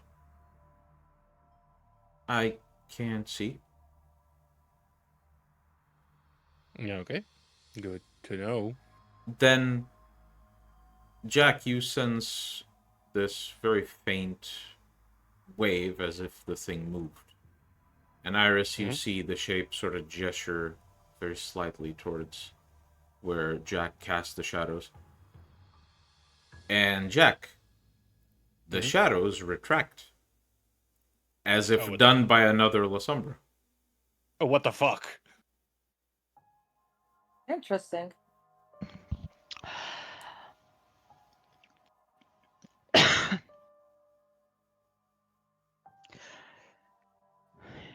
Okay.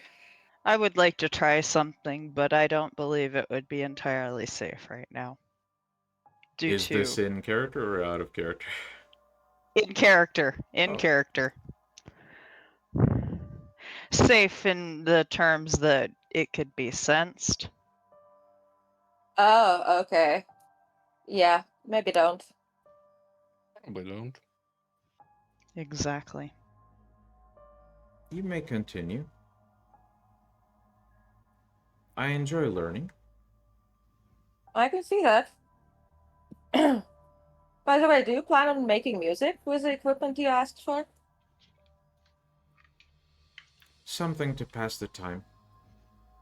Of course. Would you like maybe any books? Or have you already accessed all the books that there are? No books here. If you want, I can read any some. Particular interest? Sci-fi? It Science? seems to look around, and then its attention turns to Abel. That.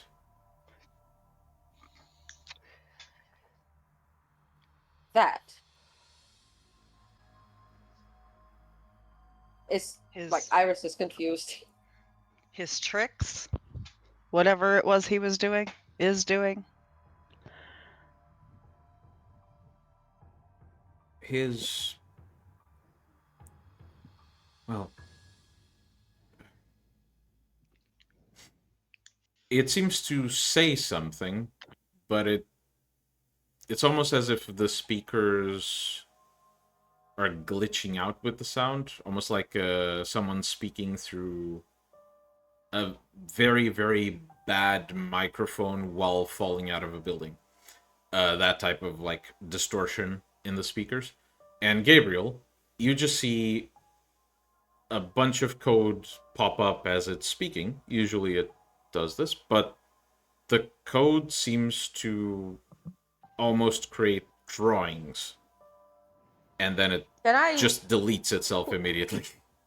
Can I use like maybe Eyes of Chaos? Like You want to create art? No. I will create a little bird for him. That. Okay, so you'd like to make some videos? No. Projections? Can the name? I mean, Can my visitor? Can he sleep? Not really. We don't really sleep. Always sleep during the day, but Albert Do has you been mean... dead for a while. Wait, do you mean that you want to see dreams? I want to learn. Huh. I Can can't androids dream, learn huh? that. The question is not can android dream, but can they see the cyber ships? Well, I suppose that's something we'll have to investigate. I don't think dreams are really part of like our specifics, but Later, then. Can you? But I do know from what I remember as a mortal is that a big part of the dreaming came from, your imagination. So perhaps some books on that, to work with that. Alice in Wonderland and other things like that. You can bring.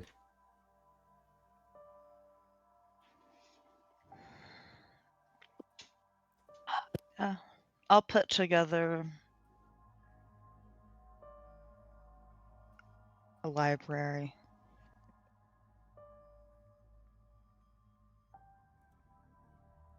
The spirit, or the shape, seems to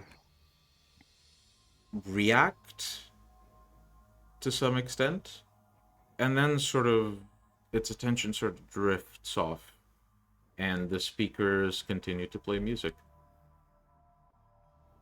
Let us go. I do have some things to get on to.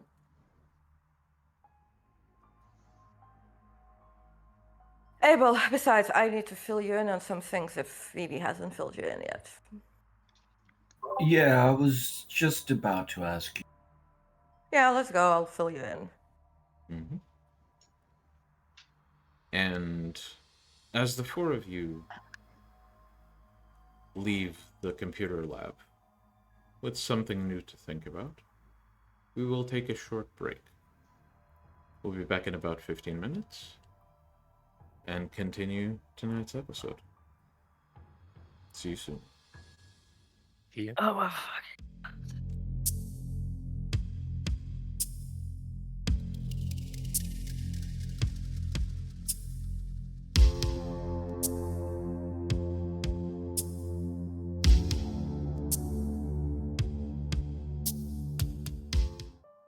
Welcome back.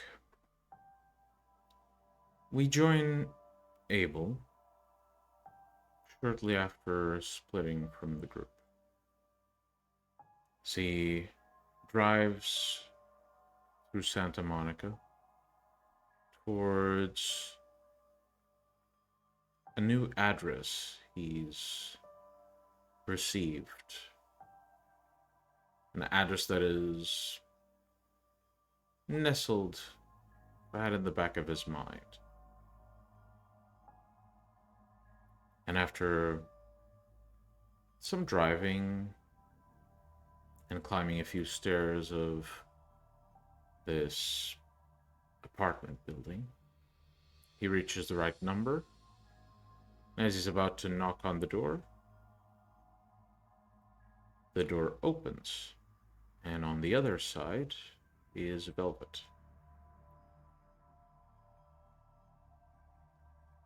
Hey.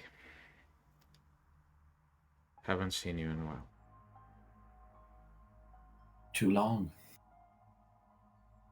Maybe so. Come on in.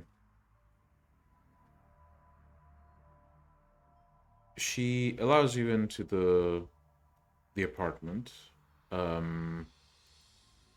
And after putting the kettle to boil and making some tea, which is not entirely meant to be drunk, she takes the tea and smells it with closed eyes, with faint smile, before placing it on the table. Do you want a cup? Sure. Yeah. After some time, she places a cup of the same tea in front of you and takes a seat. So, I don't know if you were told, but we know who's been sending packages.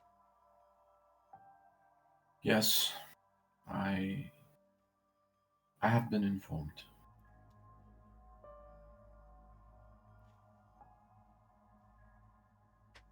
And Iris said that she has taken steps. Maybe so. Not entirely sure they will be of any use, but let's see. Well, if I wasn't so cynical about things lately, I'd say that I'm glad I haven't gotten any packages yet, but recent times have made me thoroughly aware that I shouldn't expect good things to last.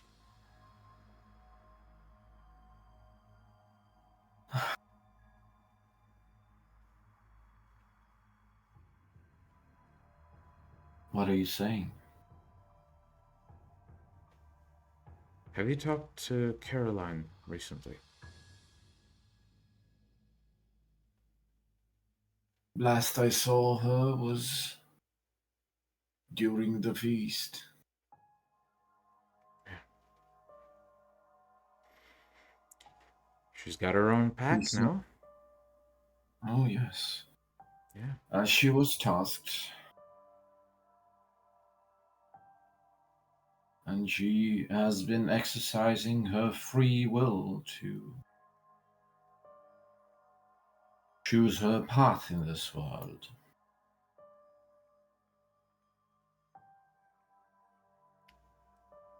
Abel, I don't like where things are headed. Well, neither do I.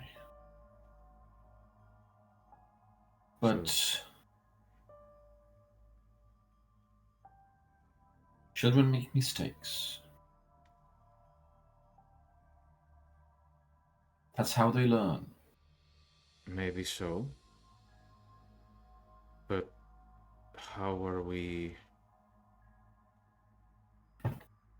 What are we doing about it? Well, we just have to be there for her, I suppose.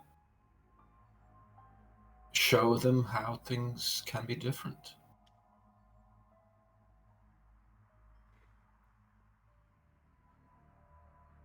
Or what would you suggest?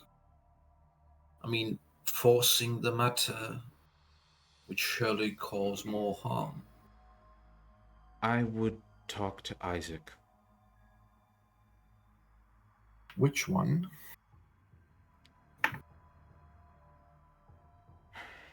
Not Abrams. Good. Well, I would talk to Isaac as well, but apparently he's not really very available lately. See, that's what concerns me. According to your experience, he hasn't been talkative. According to Caroline, they see each other quite regularly. Not just that, but he's been talking with everyone at that church quite often.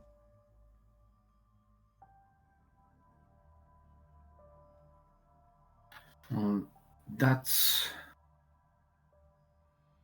how she probably has learned her new ideas.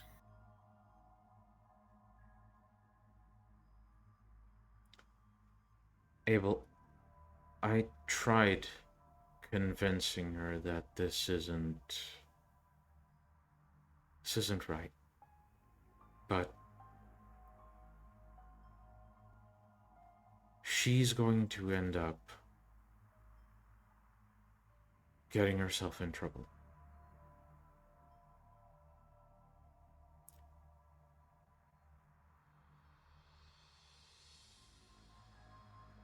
I know. Perhaps we should spend some time with her. And let's see what we can... I did send her a message. Hopefully she... do about Isaac. I did send her a message. Hopefully she visits. But I want to reach her before it's not an option anymore.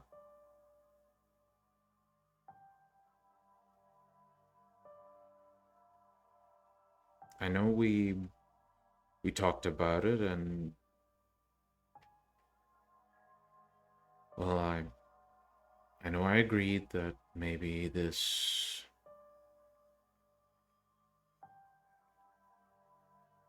job you've recruited her for, maybe it was a good idea back then. I'm not so sure now.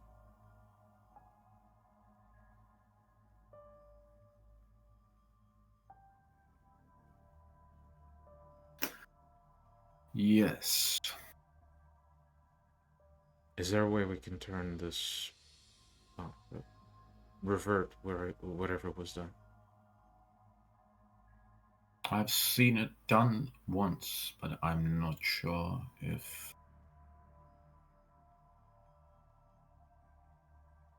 it was a one-time thing or not. I'll have to ask around. Okay, good. Good. Also, maybe it's time to hit the books. Maybe there's something else. Maybe. But yes, I agree. She is not going to be able to control this if she is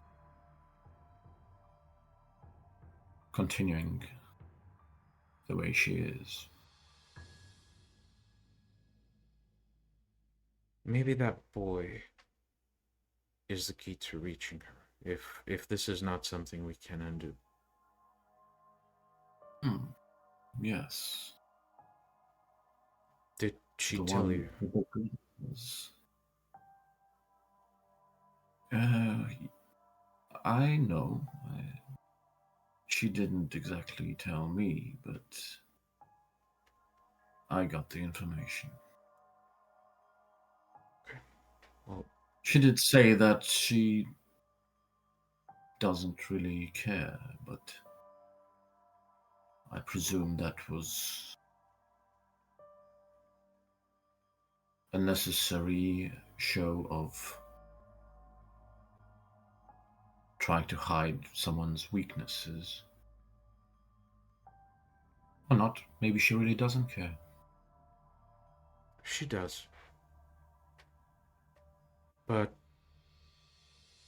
your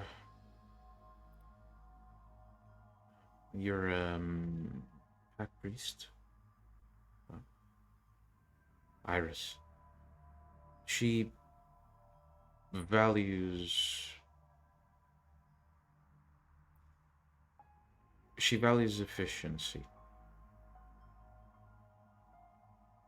What would keep Caroline being Caroline isn't efficient. Do you understand what I'm saying?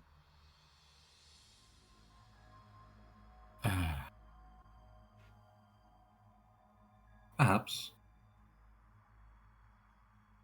Then again, we cannot directly interfere.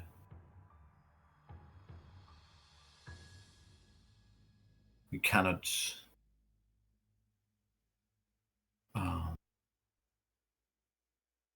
abuse a free Sabbat.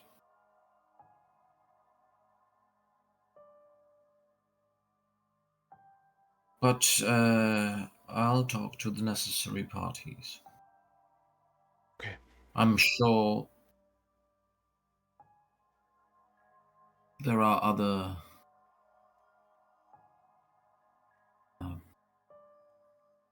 there's other value that Caroline can bring to the table. There's plenty. She's smart. She can understand people better than me. So if all parties agree, then we can look into reversing what has been done. I think it'd be best. And maybe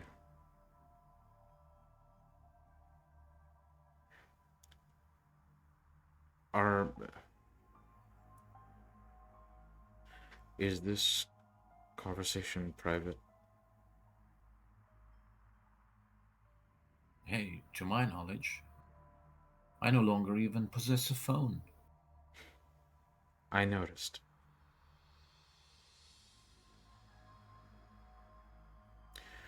Maybe it's time to consider that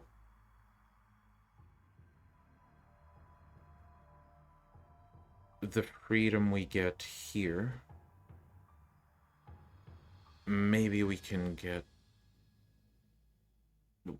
it elsewhere.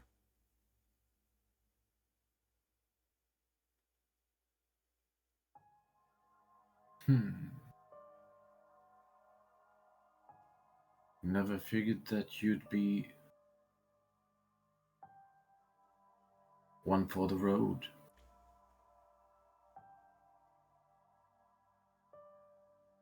I don't want to go back to Abrams. I don't want to be locked up in a cage for just because an old man fears losing me like he lost his other child.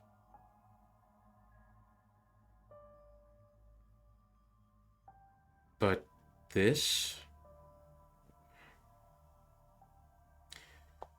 when I was recruited, I was promised that violence would be... I would not be expected to contribute to it. And so far,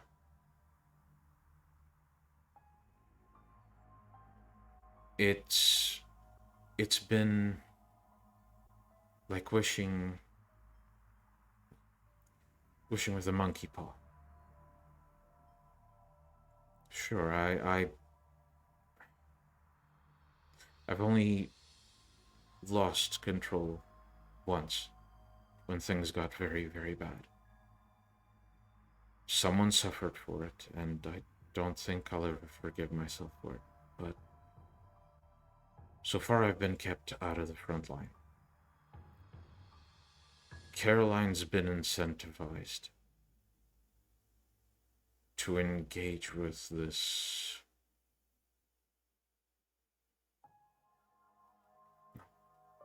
the way things are here.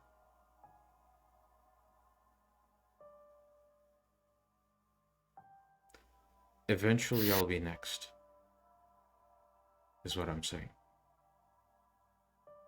Not if I can help it. Can you?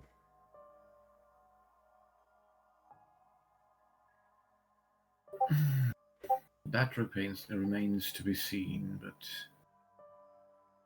I will do what is in my power.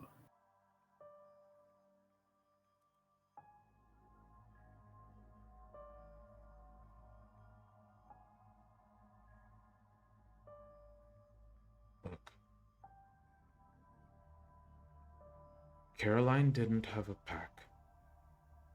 Caroline had you and me. Then we had difficulties. And now we don't even know if she's going to make it through this. I don't even know if I'll get Caroline back the way she was. I still don't have a pack.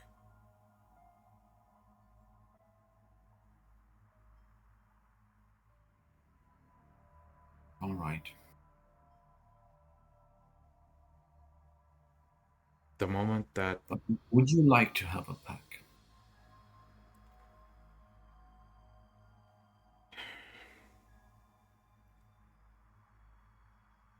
There's a moment where she takes the cup, seems to stir it,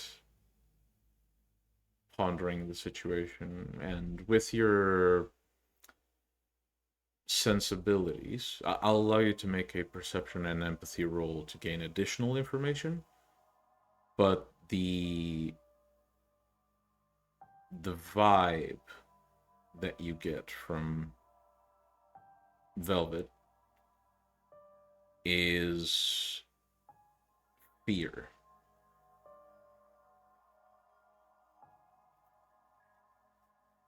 Okay. Every single 10 is being cancelled out. Sorry, could you repeat? I mean, every single 10 I roll is cancelled out by a 1. Such is life, my man. Sorry. But still, this is enough successes. She's not just fearful. It's it's almost as if she's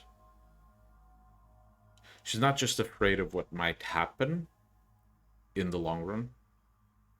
This type of hesitation, almost the stalling, you can sort of catch hints that even if there is a fear of the long term, there's also a fear of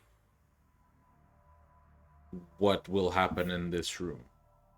She's stalling for time because she fears a certain reaction.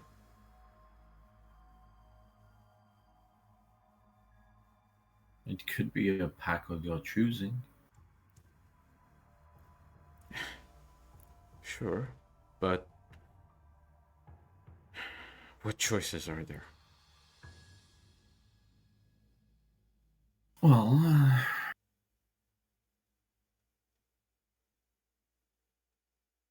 we make our own rules here, right? I thought that Is was it supposed to be really the case. necessary? Is it really necessary for one person to have a pack around them?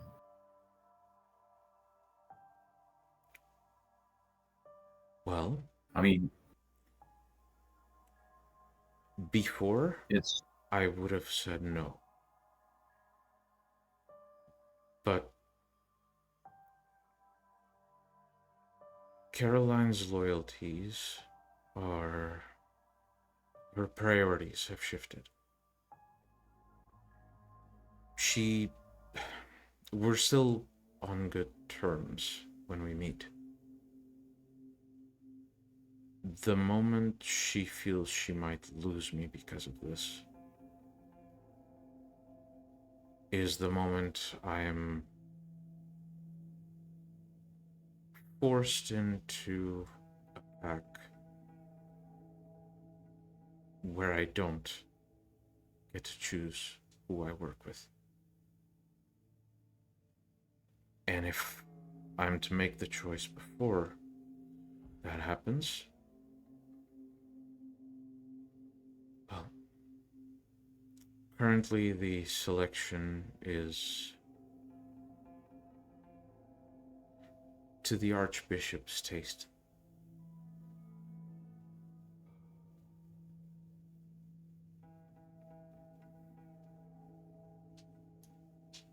we will cross that bridge when it comes to it, right? But, we will cross it together.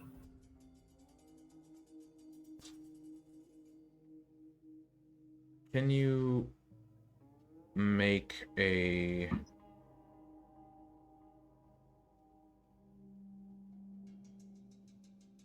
Pancake?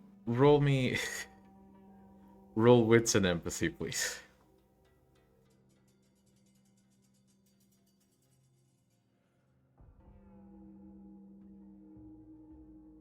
Unbelievable.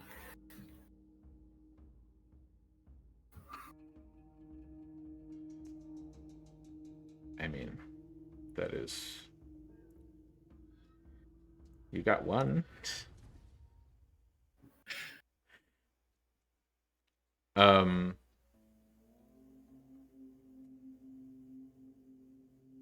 It doesn't take a lot of know-how to understand the insinuation, right? But to put it bluntly, right now,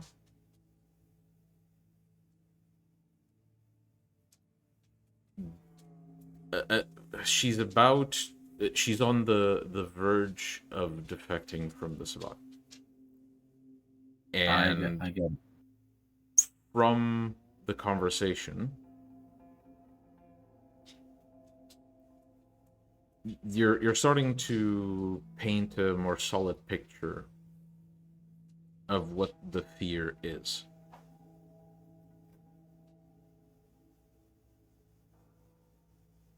The only choice she would have in joining a pack would be with the only person in the sect she currently considers trustworthy enough, which is you. Mm-hmm. But joining That's your why pack, I said- joining your Oh. pack also means joining the pack of the Archbishop, who is pretty clear to you not really an option. And since Caroline is also not an option, the three of you can't really create a pack of your own. So she's not seeing a lot of options. Basically, that's the vibe you get. Look, I know the situation is not ideal, and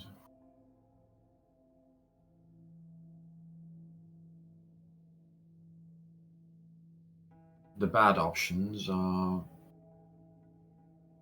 really not very tempting. But there are options. We can exhaust those before we decide to do something rash. I don't know to what extent that's true, Abel. I don't know.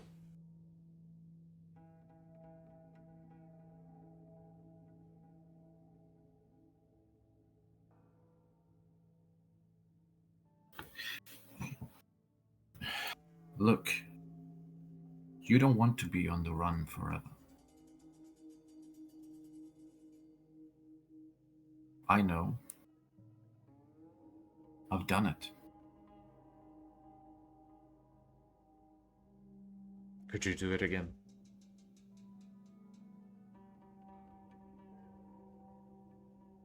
If all else fails,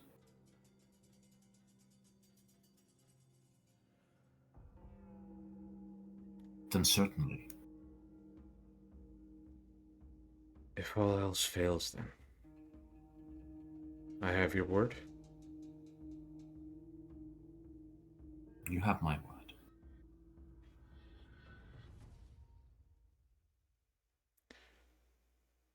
She places the cup down and then changes,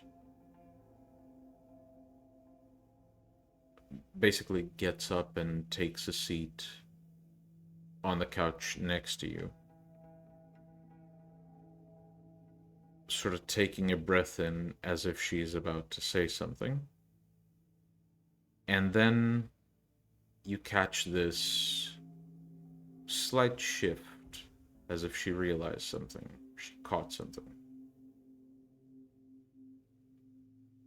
And she turns to the door, and there is a knock at the door.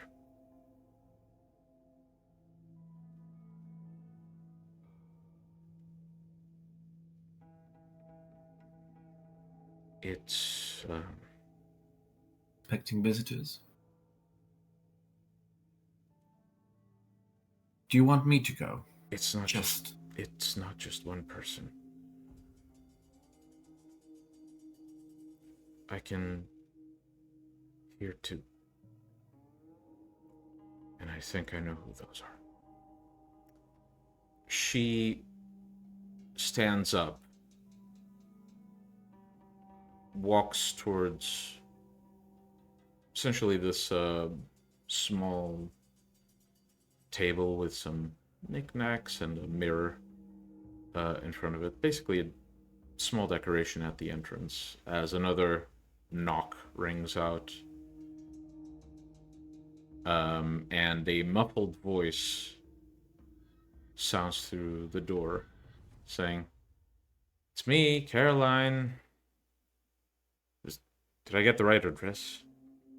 And there's some other voice talking with her, and you hear sort of a shared chuckle as Velvet checks her face in the mirror, kind of wipes this slight buildup of bloody tears, takes a deep breath, and then turns to the door and opens it. Come in. And she walks towards the couch to sit next to you again. And in walks Caroline. And you can roll a perception occult. The difficulty is quite low for this, and it's a roll for 2 different people who are entering the room. So does infernalism apply? Not in this case, no. Unbelievable. Still enough. But the ones really love you tonight.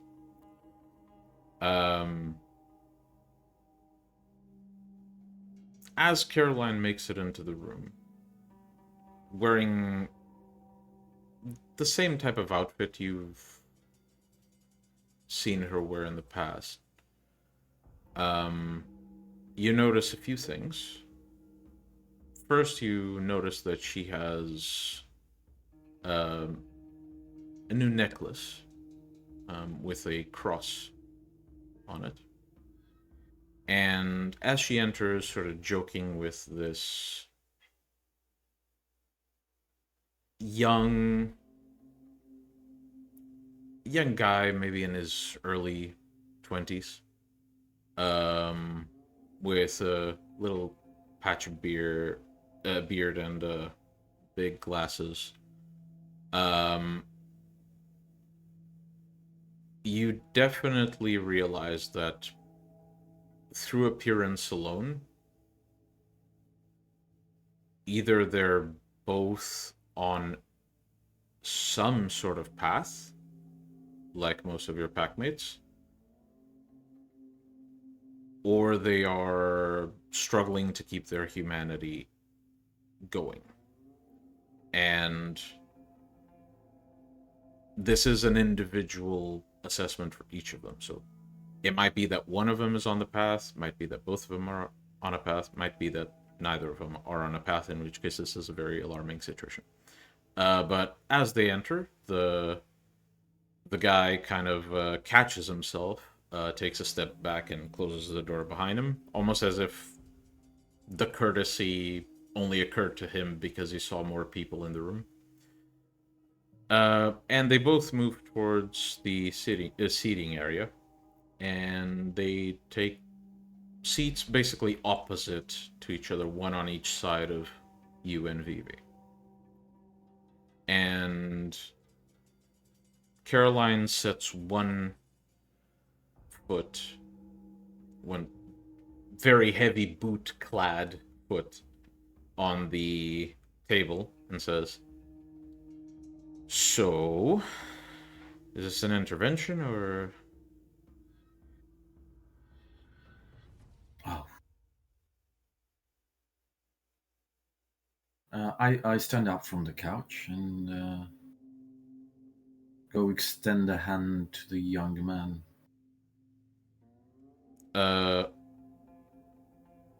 So you extend a hand, essentially expecting a handshake. He reaches out and sort of clasps your hand like that, and gives you a pretty firm grip and says, "Nice to meet you. I think you're Abel, yeah?"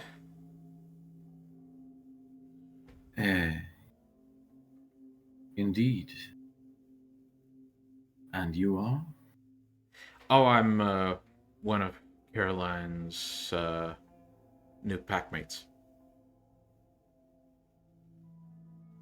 That's a really long-winded name. Look, let's get to know each other first, okay? I'm sure you can get the name your own way, but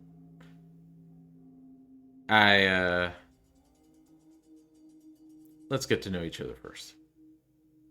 Caroline sort of sighs, rubbing her forehead, and just says under her breath, "This is one of my old classmates. He goes by Bobby. And he's a La Sombra fledgling. He's the child of that, Ramon guy that, shows up at the church once in a while." Oh, Limpy. The guy seems to contain a laugh. Caroline is very, very clearly amused by the line, but tries not to laugh out loud. Wow. So what have you kids been up to? Well, just doing... This is Caroline speaking, by the way. But just taking care of business. I learned a few tricks from the Archbishop that will help me run my little group of misfits a bit better. And we've just been doing whatever helps the Sword of Cain. I see. Plans to take over the world? Not so much. Still catching the still getting used to the whole emission vibe, but we're making sure that if elders of any kind show up thinking they can oppress our sect, they'll get a very, very nasty surprise. In the meantime, we get information here and there. Information being Bobby's expertise. Sounds like a very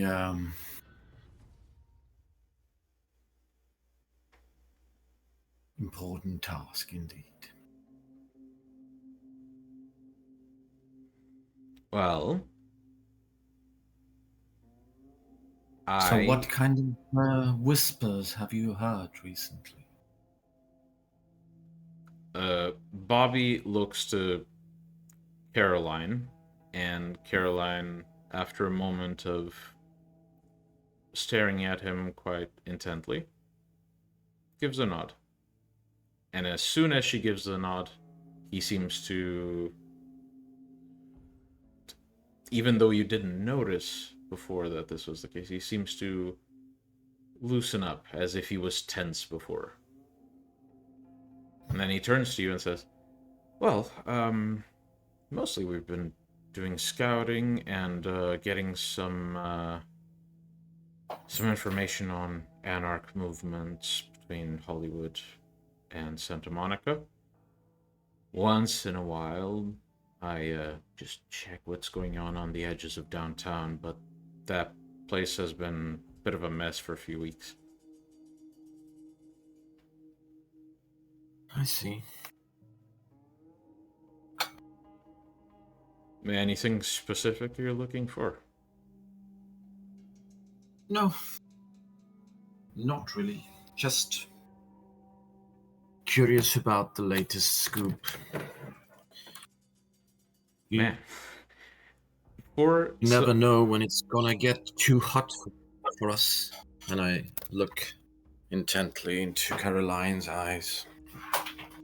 She looks to you with sort of a light shrug, then glances at Velvet, who seems to have this well-practiced smile on her face, and seems to be holding her hands together on her lap quite firmly. And as you share this look with Caroline, Bobby sort of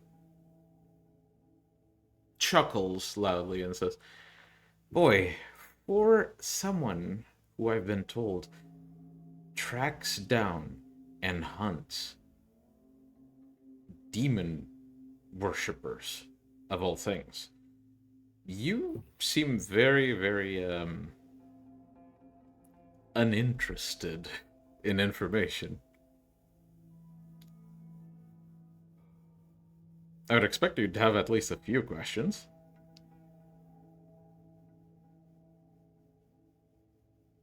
Am I to understand that you found something that might interest me? Well, it definitely interested Isaac, and as soon as he says that, Caroline says, "Bobby, outside." He immediately tenses up, almost like pushing his lips shut. And his smile fades rather quickly, and he just nods and gets up, walks out the door, and from what you understand, doesn't even wait outside, as you do hear echoes of someone going down the staircase.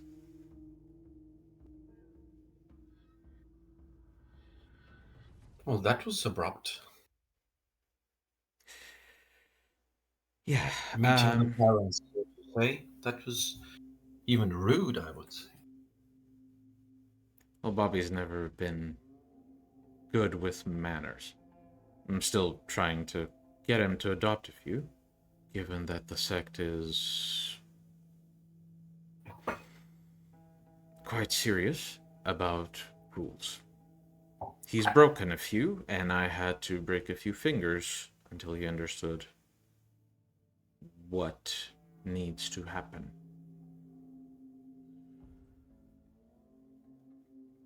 Well, seems like a nice lad. Oh, Perhaps he I is. should do a fishing trip. We talking Godfather type of fishing trip, or?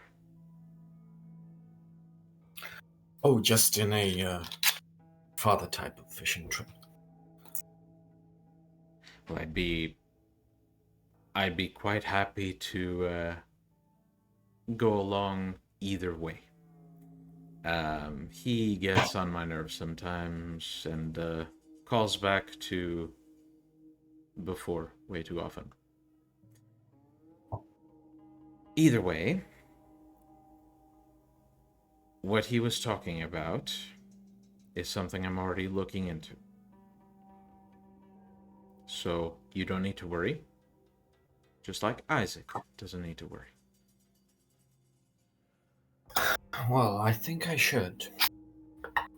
I can give you the details, but I would just ask you to trust me, even if I do give you names, locations, etc., etc. It's not that I don't trust you. I don't trust our friends. Do you mean our friends, or just Bobby and the rest of the folks? Our friends. Heh.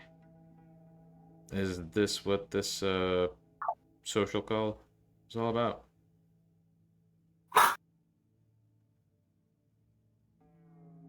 Well, I came here to meet Caroline. And now I'm meeting you. She then looks to Velvet and continues speaking to you, Abel, and says, "So you knew I was coming, but I had no idea you'd be here. Isn't that interesting?" And Velvet seems to move one of her hands onto yours. I just guessed. Sure. Well, I can assure you I have things under under control. Even if the nun doesn't really have our vulnerabilities, I have learned ways to suppress certain urges.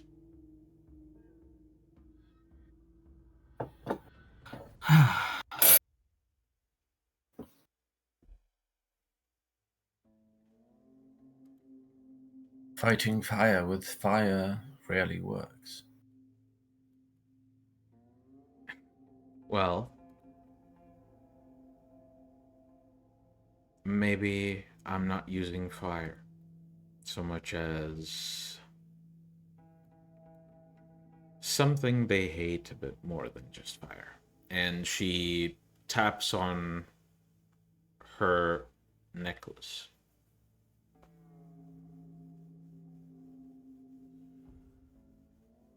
So,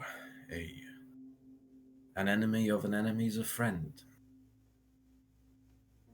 Of sorts. I mean, I know damn well some of the things they say are just outright manipulation, and some of them are impulsive reactions. And the impulsive reactions really do help, at least in learning interesting things. For example, you've made some development with this gift of ours. Something I haven't seen before.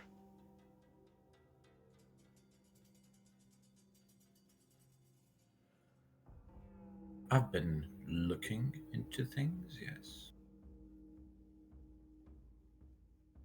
Given the fact that I'm being encouraged to accuse you of being corrupted to the rest of the sect, I'd wager you managed to piss some of them off, which, kudos, Abel. But I imagine that's all besides the point. So, when are you gonna tell me what I'm actually here for? And in that moment, I won't even have you roll. You know Velvet well enough that you can tell she's about to just blurt out what's on her mind. I gently squeeze her hand. Let me make a roll. What, potent? Self-control. Yep. She seems to straighten her back, and she holds your hand tightly, and then says,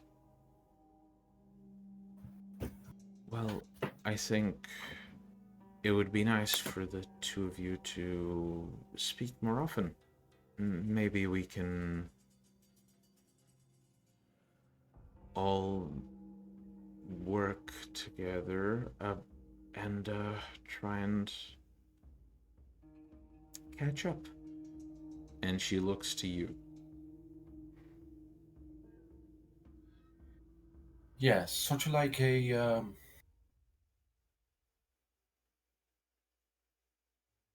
family.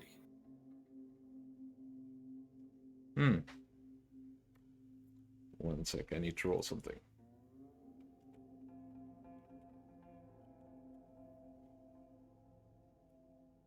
Okay. Could you roll me perception empathy? I presume insightful helps again? Yes. Yes, definitely. Who wants to take a bet on how many ones there's gonna be? I bet on 1. Oh! Don't Look at forget Pelesse. That's he 2 didn't tens need, and he no didn't ones. need no Pelesse. Who needs mere Pelesse gods when you have Abel? Oh, that must have been what I've been forgetting all night. So, you detect a hint of something in Caroline's expression. Like she just instinctively repressed something in her mind. And while her expression may hide it quite well, thankfully, you don't rely only on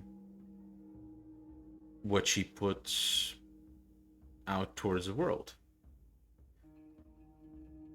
With your aspects, for a fleeting moment, when you say that could be like a family,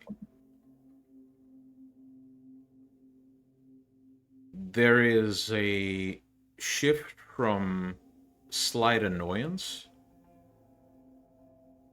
to what can only be described as a broken heart trying to hold itself together.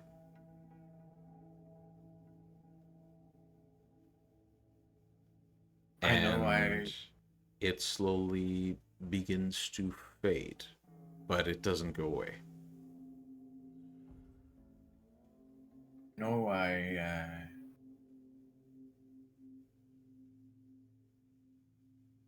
I've been a very distant parent. In the beginning, it was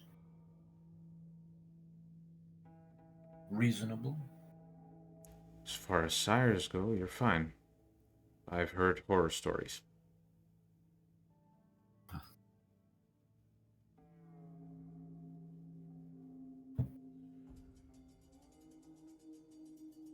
I guess what I'm saying here is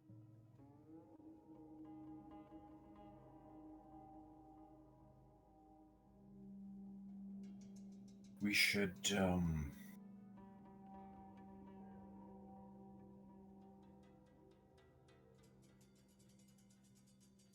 hold on to something, hold on to things that we have right now.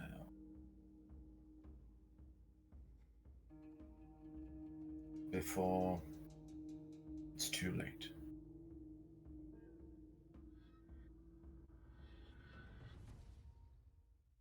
I know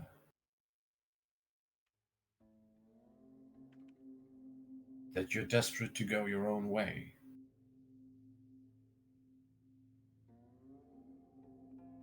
But you are my blood.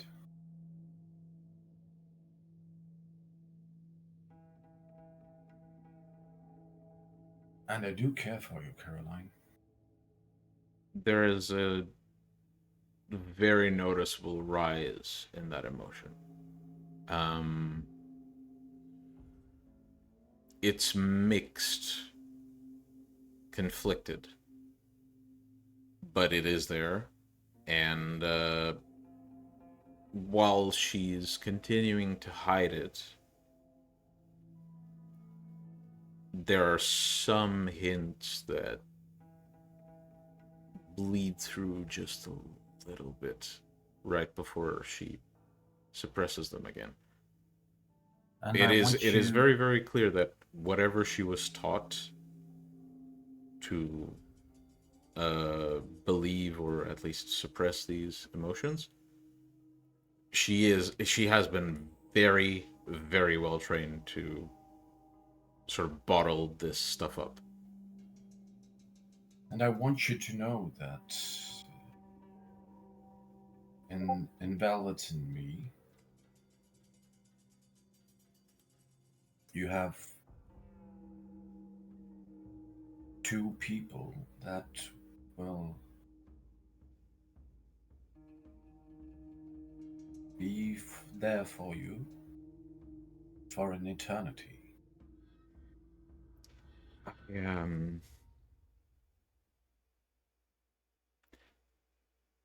I have some business to attend to.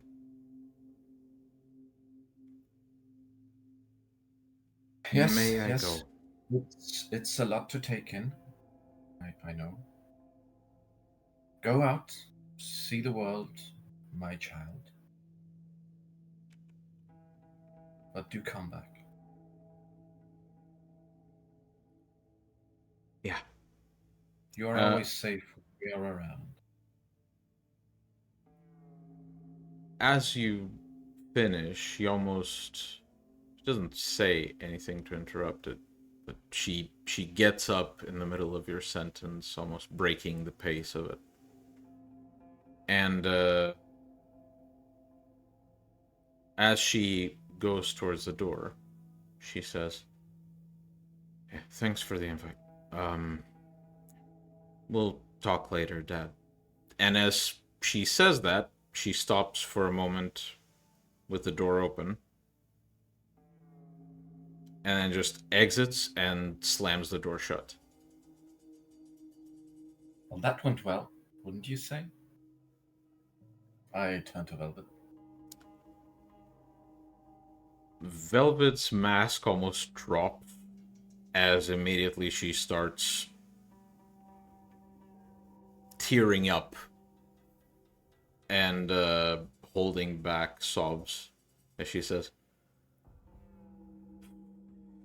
"I'm glad she's still there, then. Talk to whoever you need to. We need to fix this, and if we're going to reach her, we need to reach her now."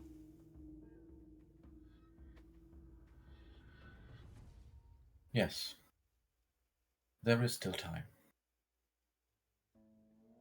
We can fix this. And if we can't, then remember what you promised, okay?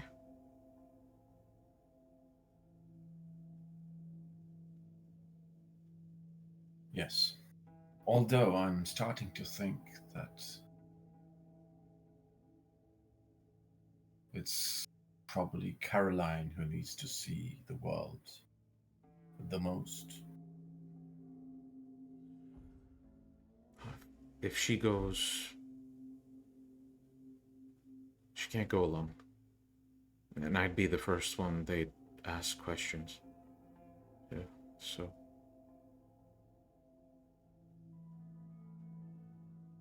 Well, it won't come to that. Stay the night? I thought you'd never ask. Yeah, and as she basically takes both of the cups, basically wiping one of the tears away and trying to keep her composure, she takes the teacups to the sink and begins cleaning. And as she does, you feel almost a nudge in the back of your mind. Almost as if, well, you'd experience it enough by now that you understand when it wants to speak to you.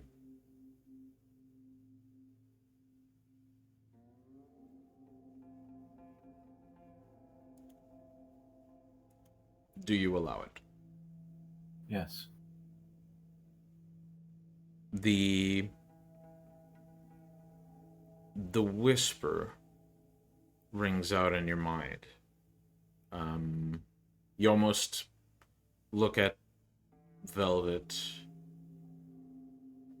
cleaning up in sort of hazed hypnosis as the voice talks to you and says, I won't force it upon you. But she doesn't need to suffer. You can just give her to me like I freed you. It's not the same as freedom, but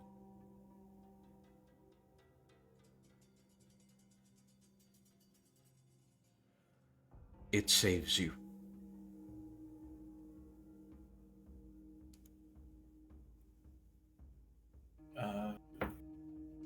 Which voice is that now? This is the same androgynous, amorphous voice from the creature you've been connected to the most recently. Since you've been connected to this one, you haven't heard the others, at least not nearly as often. There are echoes, but not nearly as often. This one seems to be the dominant one. That's the voice you hear.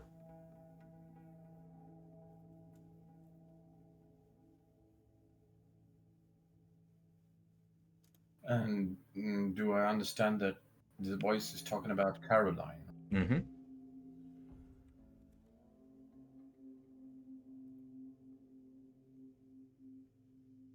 What exactly do you mean by give her to?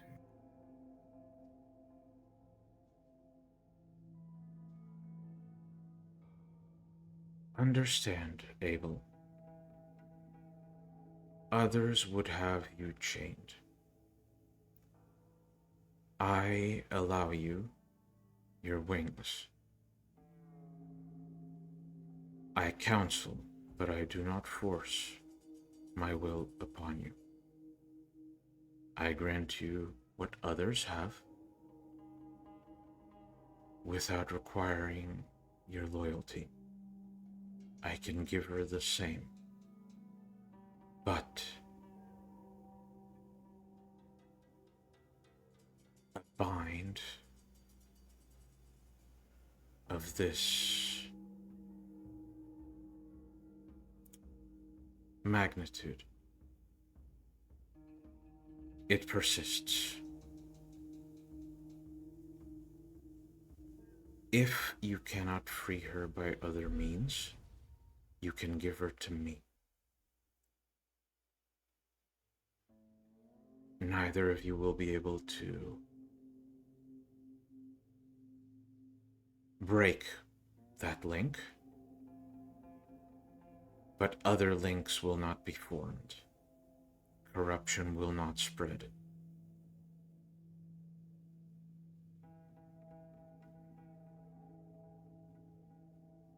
That is an interesting offer. One which I will have to consider. It is a last For resort. Now, I think perhaps Caroline has not yet earned her wings. Come to think of it,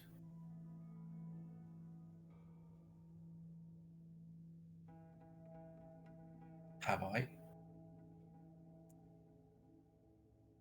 You have. You have achieved something the others failed. Even Isaac, when I reached out to him. It is your decision. You can give her to me if you have no other options.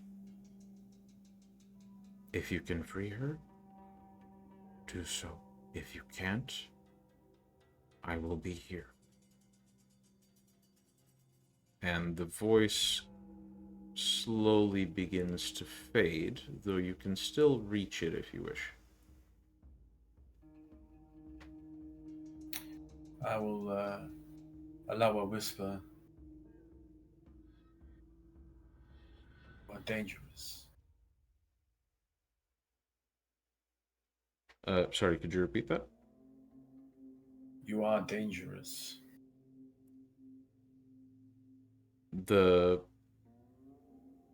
You feel that it lingers for a moment, but it only says,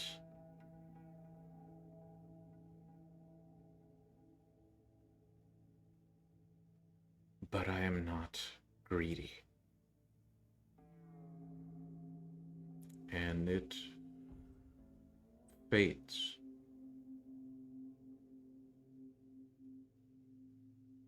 And as it does,